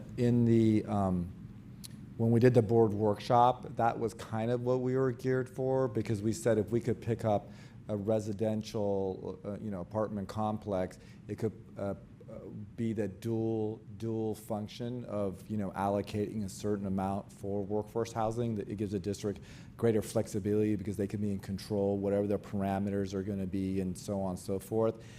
We would also not be probably would not be directly in the business. We would hand it over to a professional property manager. You don't want to file grievances that way for repairs? So there's a lot to be done on that, but I think there's pathways that could be a win-win for the district. Okay, any other comments? Go ahead, Trustee McCaughey. Yeah, so I just would like to reiterate, I am a process-oriented person, and that I really did enjoy being part of the Budget Advisory Committee and the style emphasis on really engaging the attendees who served on the committee to really get their input and ideas and suggestions. I know it's just an advisory committee. I do think that at the end of the day, when we're looking at whether it's revenue generating recommendations or how we're going to deal with some of the budget cuts, it has to come from the ground up in terms of getting that ownership from all educational partners and, from the teacher perspective, administration perspective. And so I just wanted to reiterate that it's not a fun process, it's not an easy process, but the fact that the effort that the district is doing to, really make an effort to communicate out with the town halls and having those conversations of like how to effectively communicate, how to get people's input, how to reciprocate to get their ideas. I really appreciate the thoughtfulness behind this process so that it can be as effective and meaningful, rather than like a check mark saying, okay, we have this committee to check mark say we accomplished it, or the compliance process. I really do have being part of that committee, I had a genuine sense of the sentiment behind the due diligence for this work, because it's not going to be easy, and at the end of the day, the board's going to have to make some of these hard decisions, and so giving us the information that would be most meaningful so that we can make the most informed decision. So I just wanted to appreciate the district staff, and for every individual that served on the committee.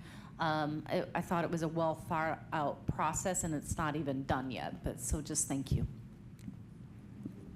Okay. Hearing no other comments, I don't think this is an action item, so thank you very much for the report.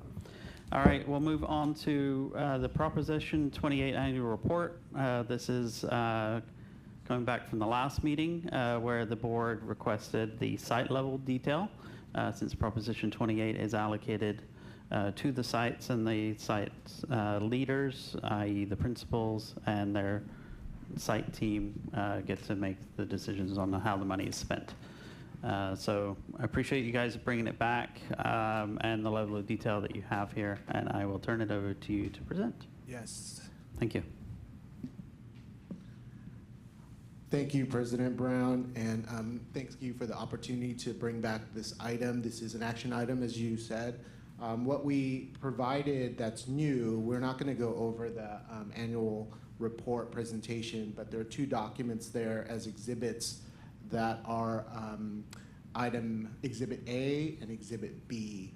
And so one is the actual plan that includes some narrative regarding by school what the current allocation is and what is the remaining balance, and then how that particular school plans on, well, not just plans, but how they spent it, and then future plans on spending the remaining balance.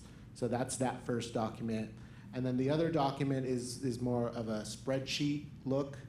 That's Exhibit B, and that spreadsheet shows the initial 23-24 allocation on the far left, and then you could see, again, by school, what's been spent and what's been remaining. And then there are timelines, as you all know, of how that money has to be spent, that initial allocation. What you'll notice in the middle column there in green is that the 24-25 allocations are there, and you can already see some schools are already spending, and we can answer your questions. But we wanted to show you, I think this is what you wanted to see in terms of by school, allocation, expenditure, balance, and then how they spent it and how they're going to spend it. So we are ready to take any questions. All right. Clarifying questions. First to the mic, whoever wants to ask. Okay, I will start with my questions then, since no one else is and my mic's on.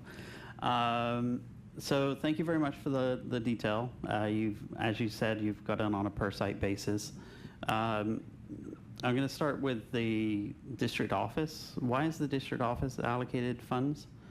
Is it done on a per employee basis, or like, and why does it go from around 1,000 to 7,000?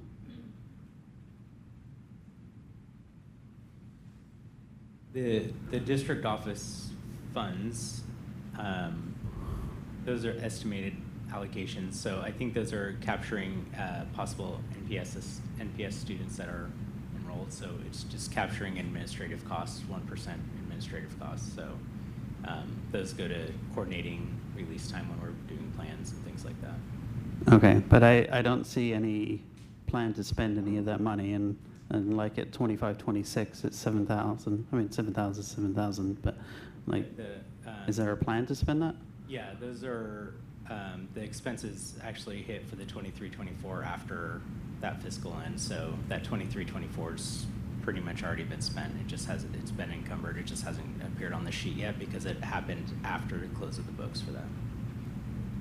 Okay, all right. I'll let that one go for now.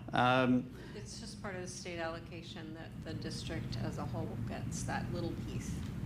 Okay, I thought that it was allocated on a student basis. That's why I was confused, because I was just like, well, there's no students that go to the district office, but I think that was answered. Services. District-wide services, okay. Can I make a comment? Yeah, go. Just for clarification, because I know with my day job with the grant work, there's an expectation for administrators to help oversee some of the programmatic work.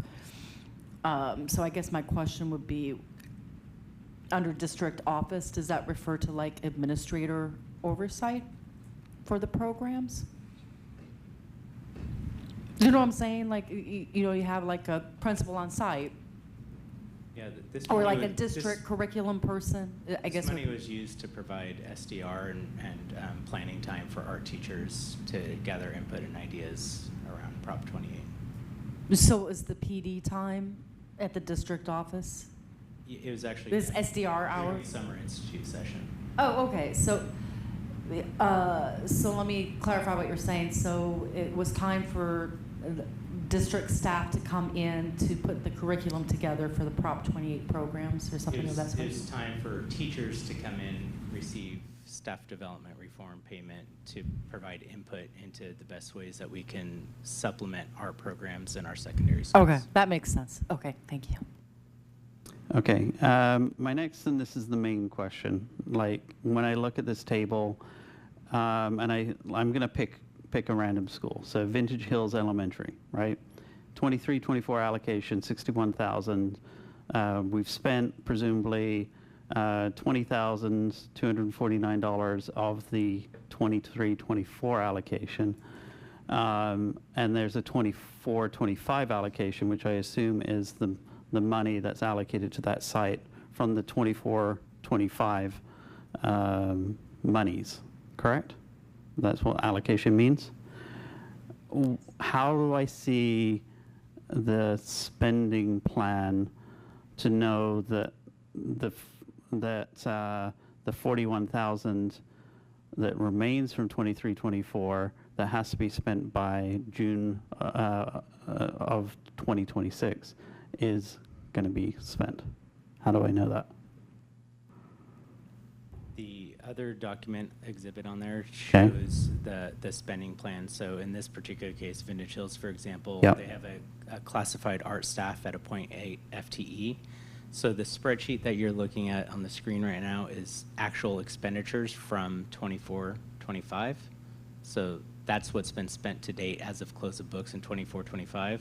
That 41,000 is encumbered with a plan to spend in the upcoming year. So what you're looking at in the spreadsheet is actual payments that have already come out. It's not the encumbered for the payments of the staff that they have coming up. So Vintage Hills in particular has a classified art staff plan for 0.8 FTE, so that money will cover the staffing expenses during this upcoming school year.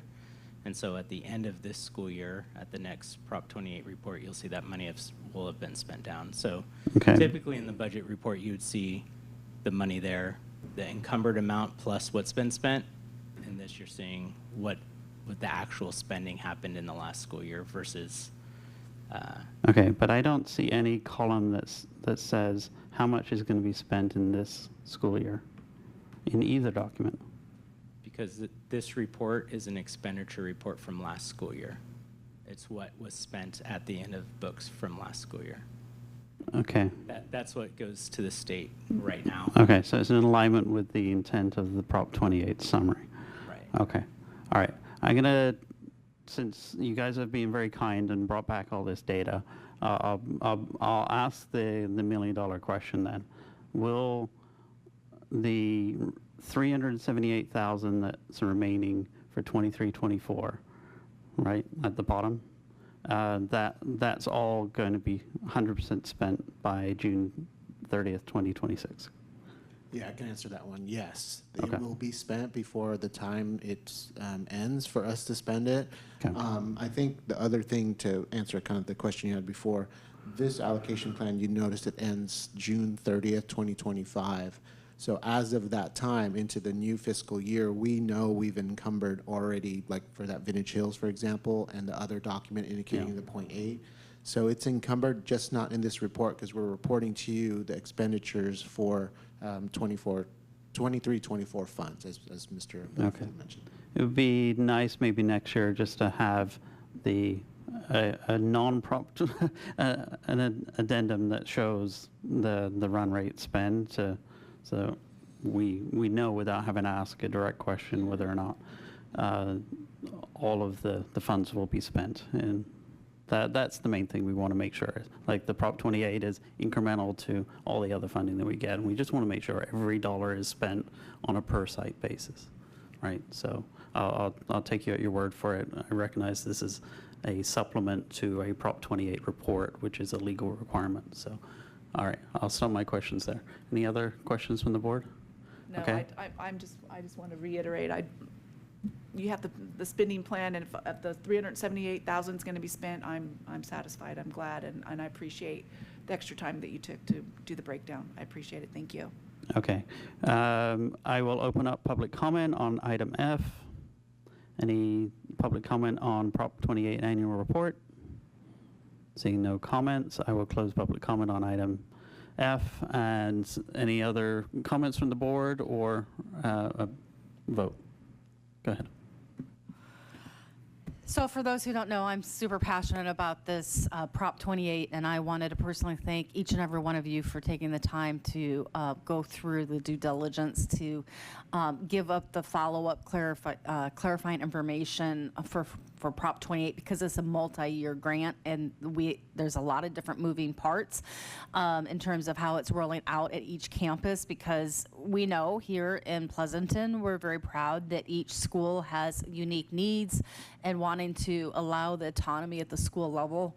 I would like to just praise the time and effort to put this together. I actually like the chart that's displayed up here, kind of putting it out in terms of nuts and bolts, and so we can do a high level. I also liked the description document that you provided to us. That's a little bit more similar to what we had seen last year, so I found that to be really, really helpful.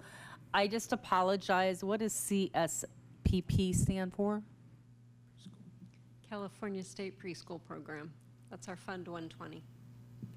Okay, so yeah, that's perfect. Thank you for clarifying that acronym, because sometimes that's probably good for someone in the audience that may not know what that acronym is either. So that's really, really helpful. I also wanted to just state, just to confirm, that Prop 28, it's like a 3-year grant, and then it'll be another 3 years. I just want to make sure I recall that, or is it 3 years and done? I just wanted to clarify that.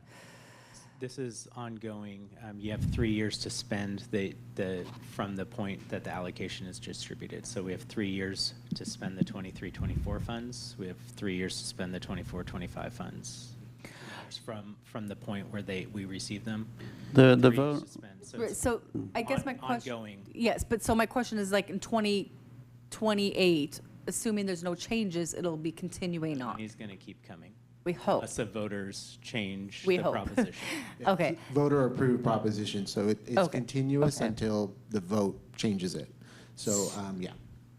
So I know us as fellow trustees, sometimes we like to share our own wheelhouse. As a former art educator, teaching elementary art, and then coming here to California from a different state where a lot of schools here in California have done away with elementary art. It was a shock for me as a parent bringing my kids in. I had a kindergartner and a second grader and a fourth grader that we came from out of state, and they had elementary art, and then it like vanished coming here, except for the benefit of a PTA at the local elementary school that we went to at Walnut Grove. And so the fact that California is taking this initiative and bringing back the value for the visual and performing arts, I think is huge. And so that's the other thing that I just wanted to celebrate, and I appreciate the board and the effort to, really ask you to come back to do the due diligence for compliance and reporting of how we're allocating the dollars. I think the main reason why is because of how important it is. So thank you for hanging out with us until 9:14 at night on a Thursday, and appreciate your behind-the-scenes work to prepare for tonight's presentation. Thank you. Thank you for the additional data. So I'm looking for a motion. I motion that we approve the 24-25 Proposition 28 annual report. I'll second. Okay, first and seconded, preferential vote. Aye. Aye. Aye. Aye. And aye for myself, unanimous. Thank you. Thank you, Anne, and thank you, staff, for coming back again. All right, we will move on to item G, discussion action resolution 2025-2026.08, adopting a plan for expending one-time resources and approval of the deposit of proceeds from the sale of surplus real property into the general fund for one-time general fund purposes. Great. This one's mine, and we've been talking about this item for a while in terms of utilizing the ed code to allow us to shore up our reserves. And so this resolution, if approved by the board, will allow us to then seek state approval from the state allocation board to designate the $11 million from the proceeds of the sale to the specific one-time designations in committed funds, and also the stabilization arrangement, which is dedicated to be spent in specific circumstances that will require board action, and will also require state allocation board approval again, because they want to know that it's only going to be spent on one-time expenditures. But what this will do for the district is, as those monies move into the general fund and reside in either the committed and the stabilization arrangement, they will count towards our required reserve requirement of meeting the 3%, meaning that we will bring the district back into good financial standings once approved by the state, and ensure that, again, we remain in good financial standing. That is important for our bond program. It's also important for the way the state looks at our budget. If we are negative, or we are qualified or negative, those have certain impacts to the district that could initiate, additional state oversight into the district's finances. And so with this, we would stabilize it. It would also take the dollars into specific one-time cost that will release pressure in the general fund for one-time expenditures that we will need to make either in the near future or in the long term. And those specific items that we have identified is to pay off the last of the retirement incentive of PARS for $882,000. That was a one-time expense that was spread over 5 years for that early retirement incentive. So in the following year would release pressure on the general fund. The district will be needing to make significant textbook adoptions in the near future, but we don't have funds allocated towards them. And so when those adoptions come up, those required adoptions come up, we could spend those dollars for that. The district has significant number of teacher devices that are starting to come to their end of life, and so we'll need to be replacing those. Again, those are one-time expenditures that will, at least for the next 5 or 6 years, help us with that. Again, we've allocated some purchasing for bus and vans. Our special education buses are getting old. In addition, we do have bus drivers that may retire, and hiring bus drivers is very difficult, so we may look at an alternative model, which is to utilize vans for our special ed students. And so again, that is another allocation, and the largest allocation is into that stabilization arrangement. I have checked with the staff at OPSC, the deputy director at OPSC, and they did confirm that the language that we have meets their requirements. They were very specific in that use of that stabilization dollars would necessitate additional state approval. So the way I see those dollars, they're in a lockbox and they're turned twice.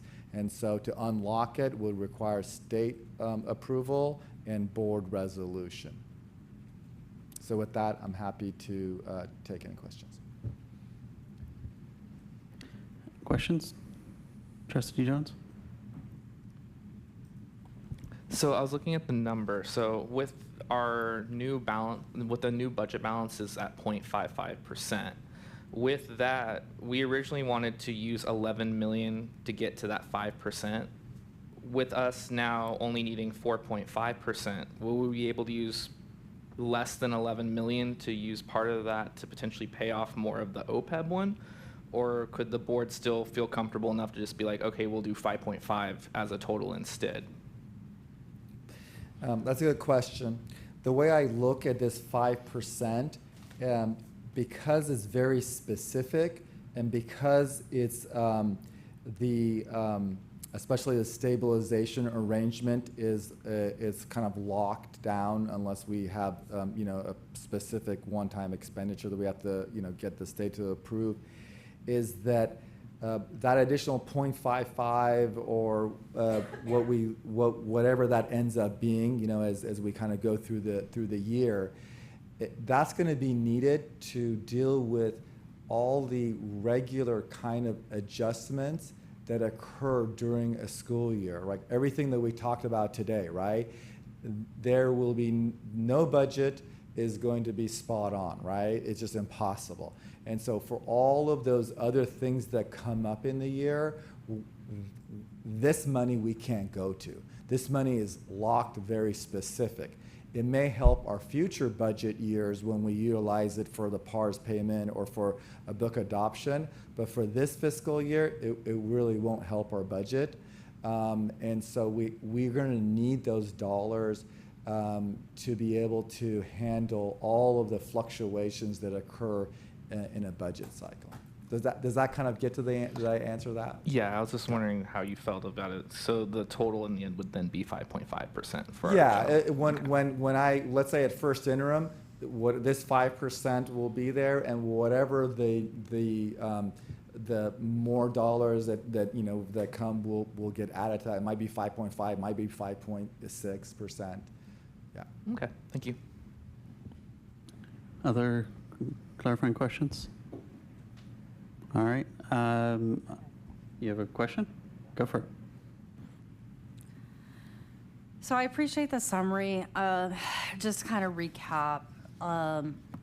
So the sale of the vineyard property states in the narrative that it was $30,394,115 that came to the district, correct? And that basically you're saying 19 million or so was used to pay off the COP? Correct. Okay. So the 19 million was used from this sale, and then the total pay down of the COP was 25 million. So we used some of the Sycamore fund to make the difference to get to the 25 million to pay off the COP. So currently, from the sale of this property, 11 million still remains. From the sale that's being used that you broke down for the allocation. And then, I don't want to get off on a tangent, but can you just refresh the memory that that's what we voted for in July, that how much is left of the COP? And I think it's for another, it's still a 30-year note, right? Correct. I think it was 5 million? Correct, that is correct. It's All right. 5 million. The term still are 30 million is restructured. So the payment, the annual payment is handled from the revenues that we received from the lease. And then there's about another 700,000 or so that still will remain that will come into the general fund's revenue. So in essence, considering that at the time we didn't know about the variance, that was the best possible outcome versus paying off the entire COP, because then we would be in the hole another 5 million. Just confirming. Correct. How things turned out and where we're at. So that's actually a positive. So appreciate the board's general consensus for that at the time. Sometimes you have to really take a risk, and I know I was uncomfortable at the time, but I certainly thankful that that was the decision at the time. So then the stabilization, getting back to my last question, arrangement, can you just, I know you put the description down there below, but just to kind of reiterate, that's really on, you're saying that is earmarked and can't deviate to any of the other expenses, correct? That stabilization arrangement for the 7 million? Correct. So that, the language there is the one-time allocation of $7,118,000 will be placed in the general fund reserve pursuant to Ed Code 17463, these funds may only be accessed for one-time, non-reoccurring purposes and only in the case of significant financial hardship or other unforeseen emergencies that cannot be addressed through the district's regular operating budget, and only after all reasonable budget balancing measures have been exhausted. In addition to that language, the school board approval is explicitly required before any use of these funds, in addition to prior approval by the state allocation board. So that's why it's kind of like double locked. It's double locked in that state board authorization is not going to be enough. You need to go back to the state. Okay, thank you. So just to clarify that point, so would the board have to essentially transfer $7 million into the reserves in order to unlock that at a future date? All the money, once the state allocation board, once the board takes this action, the state allocation board approves it, and most likely, I'm hoping to get it onto the October budget in an October state allocation board meeting if the staff help me. Then that means in the first interim, those dollars will show up in our general fund, and when you look at the line items, it'll be committed this, Yeah. and there'll be one line item that says stabilization arrangement, $7 million. To access that for any type of expenditures, the board would say, you know, superintendent, CBO, go get authorization from the state allocation board because we're going to spend it on this one-time expenditure. They approve it, then you guys take the resolution and pull the money out. But until that happens, it's in there and accounts for our towards our reserve requirement. So I just have a question, Ahmad. I didn't think about this. To that point, it's in an expenditure line, this 11 million, you know, the 5 pieces that you got there. So if that's an expenditure line, the reserves will show up at 5%, right? But basically, that's nothing, that can't be liquid. I'm just thinking about accounting. It's not, yeah, I mean, I think that it's in the revenue, it's in the, I'm trying to get it, it's below the line. It's below the line. Yeah, it's below the line. But it's yeah, locked. below the It's line. double locked below but it's the not, line. as you said, liquid. It's not liquid. Except for those specific items that yes, those the state has approved, and come next year we can pay the PARs and so on and so forth. But the $7 million is really not liquid. You have it in the bank, it's there in the general fund, but in order to access it, you have to go through very specific steps to be able to access it. Right, which probably leads us into the next item, but I won't get ahead of us. Okay, all right. If there's no other questions from the board, I'll open it up to public comment. Any public comment on the one-time resources, depositing the proceeds from the sale? Sure. Go ahead. I wasn't around this summer when you guys voted on this. Do you want to maybe just introduce yourself? And I'm Mercedes Badger. I'm the PTSA president Okay. at Amador. I wasn't around when you voted on it, but I was wondering, was the city aware? Because I was a little bit surprised that they seemed surprised. Sorry, the question, whether the city is aware? Can you not hear me? Yeah. Oh. All right. Was the city aware that you were going to be selling the vineyard property? Oh, yes, absolutely. Okay. Okay. Yeah. I normally don't answer questions, but that one's a pretty tame one. The city was intricately involved in the sale of the property because there's a whole set of public disclosures and processes, and they are the approving agency on the tentative map for the new housing development. Yeah, and just to clarify, as per the exhibits, like we had to go through a public or a community-led process declaring the property as excess, and then we informed the city, and then we provided a portion of the land towards park in conjunction with the city, and so the city was involved throughout the process. So, all right, thank you. All right, hearing no other public comment, I'll close public comment, bringing it back to the board. Any other comments? Otherwise, I'm looking for a motion. I'll motion to approve it. Okay. All right, first and seconded. Preferential vote? Aye. Aye. Aye. Aye. An aye for myself. All right, thank you, Amada. All right, staying up there at the podium is item H, discussion action, resolution 2025-2026.09 for temporary borrowing from the Alameda County Treasurer per Ed Code 42620. Yes, so as we've discussed, the district has to meet its cash flow needs. And one of the particular things with our district is we receive 60%, close to 60% of our funding in the LCFF model through our property tax. And so what that means is when the state apportions the money, the monthly apportionment of money for Pleasanton Unified School District is about, I think this year, $5 to $6 million, in that range. And then in December and in April, we get the larger allocations. And you can kind of, if you could be so kind, Lenita, to open the cash flow. Okay, and make it bigger? Yeah, perfect. Great. So you can see the, I'll kind of go up here.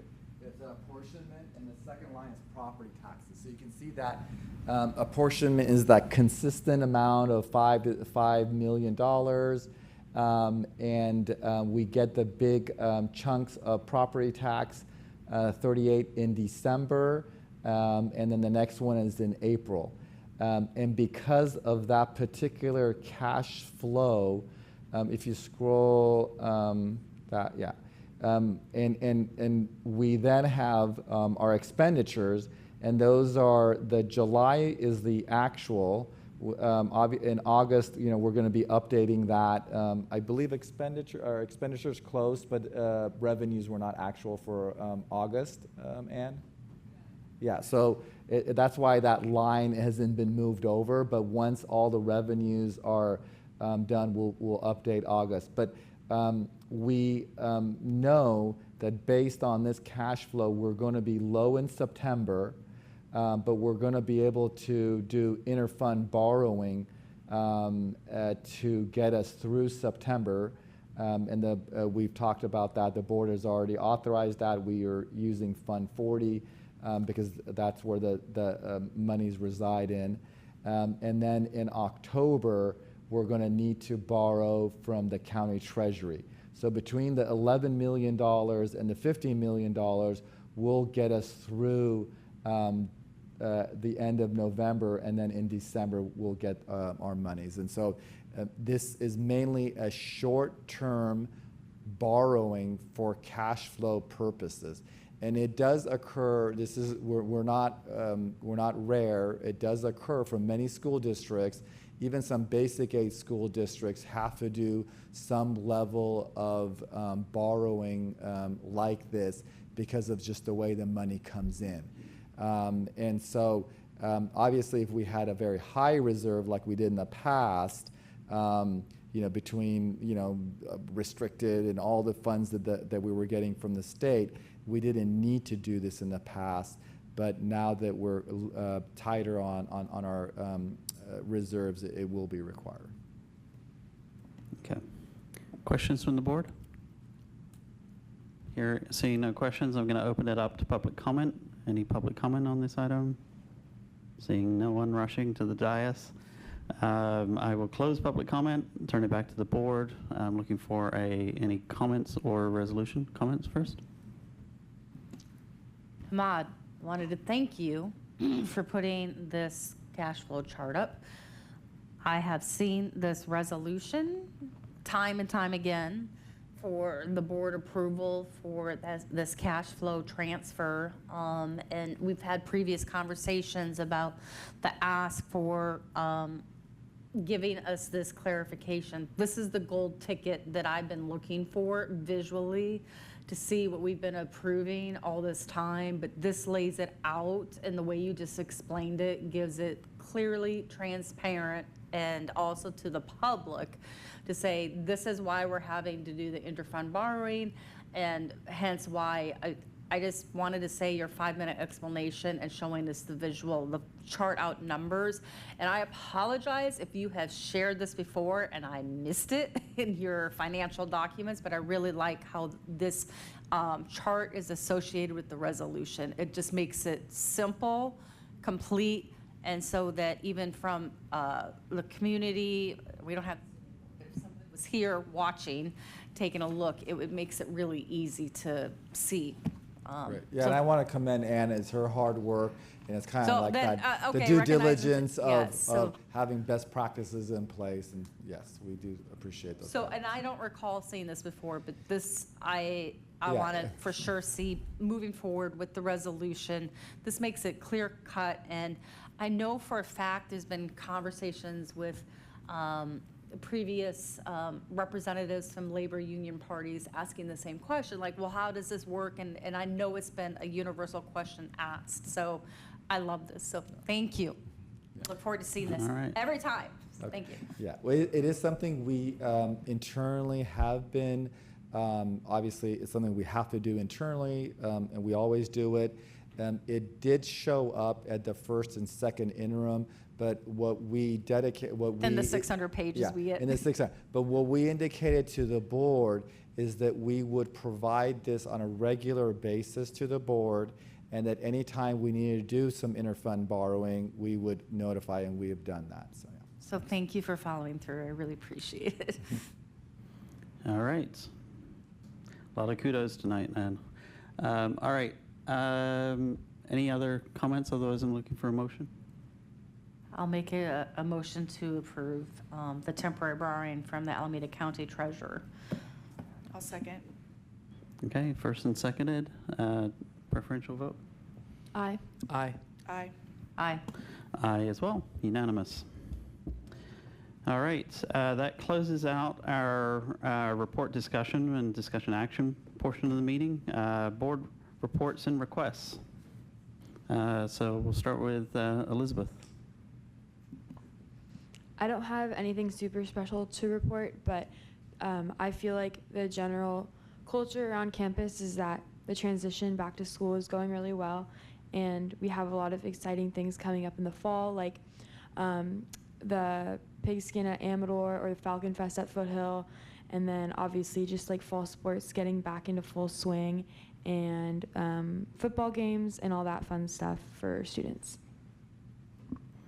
Awesome. Trustee Jones? All right, so I was at Noni's. I was at the PPIE fundraiser at Noni's, so I got to see Maurice and some of our staff from the different sites and the district office perform, and that's always awesome to see. I actually ended up sitting next to Kathy Nerem, so that was fun. I didn't ask about back. I was like, we'll be separate on that. I also went to Amador's back to school night, which was the first back to school night there since I was a senior, so that was a weird but fun experience. I was at the Highland Games, ran into our Senator Jerry McNerney there. My family's gone every year since I've lived here. It's always a fun experience, especially with my family's heritage. And then last night, I was at the Amador Valley High School marching band's practice because they were doing their Moon Festival, which is put on by the Chinese families at the school site, providing food. And it was really sweet to see. But also that was one of their final run-throughs to get ready for the pigskin roast, which is tomorrow at Amador Valley. So if you are interested, you'll get to see the first part of their show. I was in the marching band at Amador, so I'm very proud of that. And they are selling the shirts that go with that. Their show is Bonjour, Bonjour this year. Looks like this. You want to see? You brought props. I did. So if you're interested, you can probably get one from the marching band, and it's a good show, so you should come see it on Friday. All right, Trustee Walker. Okay, I also went to Amador Valley High School's back to school night. Well attended. It was lovely to see all the parents and teachers, and it's a great event. And then I also went to the Tri-Valley ROP meeting on Monday night, and they're doing just great things. And they had a lot of great summer programs, especially they had the fundamentals of public speaking. Great professor who was teaching the course, and they had Representative Eric Swalwell come. So it was great. Suzanne Smith is just doing a wonderful job over there with their summer camps, and great program, great meeting. And I encourage everyone to go to Amador's Pigskin tomorrow. It should be a fun time. Where's your shirt? All right. Vice President McCaughey? I don't have any requests, just one report out. Did have a chance to attend the City District Liaison Committee meeting this week with Trustee Carrion and some of the fellow staff. I just wanted to state that I really, I'm enjoying the transformation of how the structure of the meeting is evolving from, instead of like a district report out and a city district report out and then go to the next agenda item. We're having some really good conversations and a lot of flexibility in terms of needs-based, agenda-driven priorities. And so I felt like the conversation was really meaningful with some follow-up action items. And really, it's kind of fun to see how the partnership with the district and the city is expanding in a couple different ways. The example I would kind of highlight to that point would be the evolution of the crossing guards in the district. They're half funded from the city and half funded from the district, and so there was a really collaborative discussion about how the school crossing guards, how that's working, how it's rolling out for this year, and even an example of how like a need space, an additional crossing guard was identified at Valley View, I think it was, based upon traffic needs and patterns. And so that's just one example of one of the conversations that we had that day. And so it's fun to see how these committees kind of roll out and evolve over time. So that would be it for my share out right now. Okay, awesome. For myself, I attended the PPIE board meeting. So they're doing a great job and exceeding their prior fundraising, which is directly benefiting our students, so that's phenomenal. They are having a special event on October 1st for some of their donors, and are asking for board members to stop by if possible. So reach out to Jen Flynn on that if you're interested.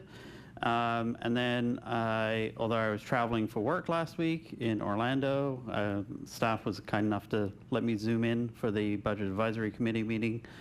So I appreciated that. And that's about it for me. So upcoming meetings, just for public awareness, September 25th, we got a regular board meeting. And then October is a busy one, October 2nd, 9th, 16th, 23rd, and 30th. So warn your better halves that it will be a busy October, plus other things like Budget Advisory Committee in the middle of that as well. And with that, I will adjourn the meeting.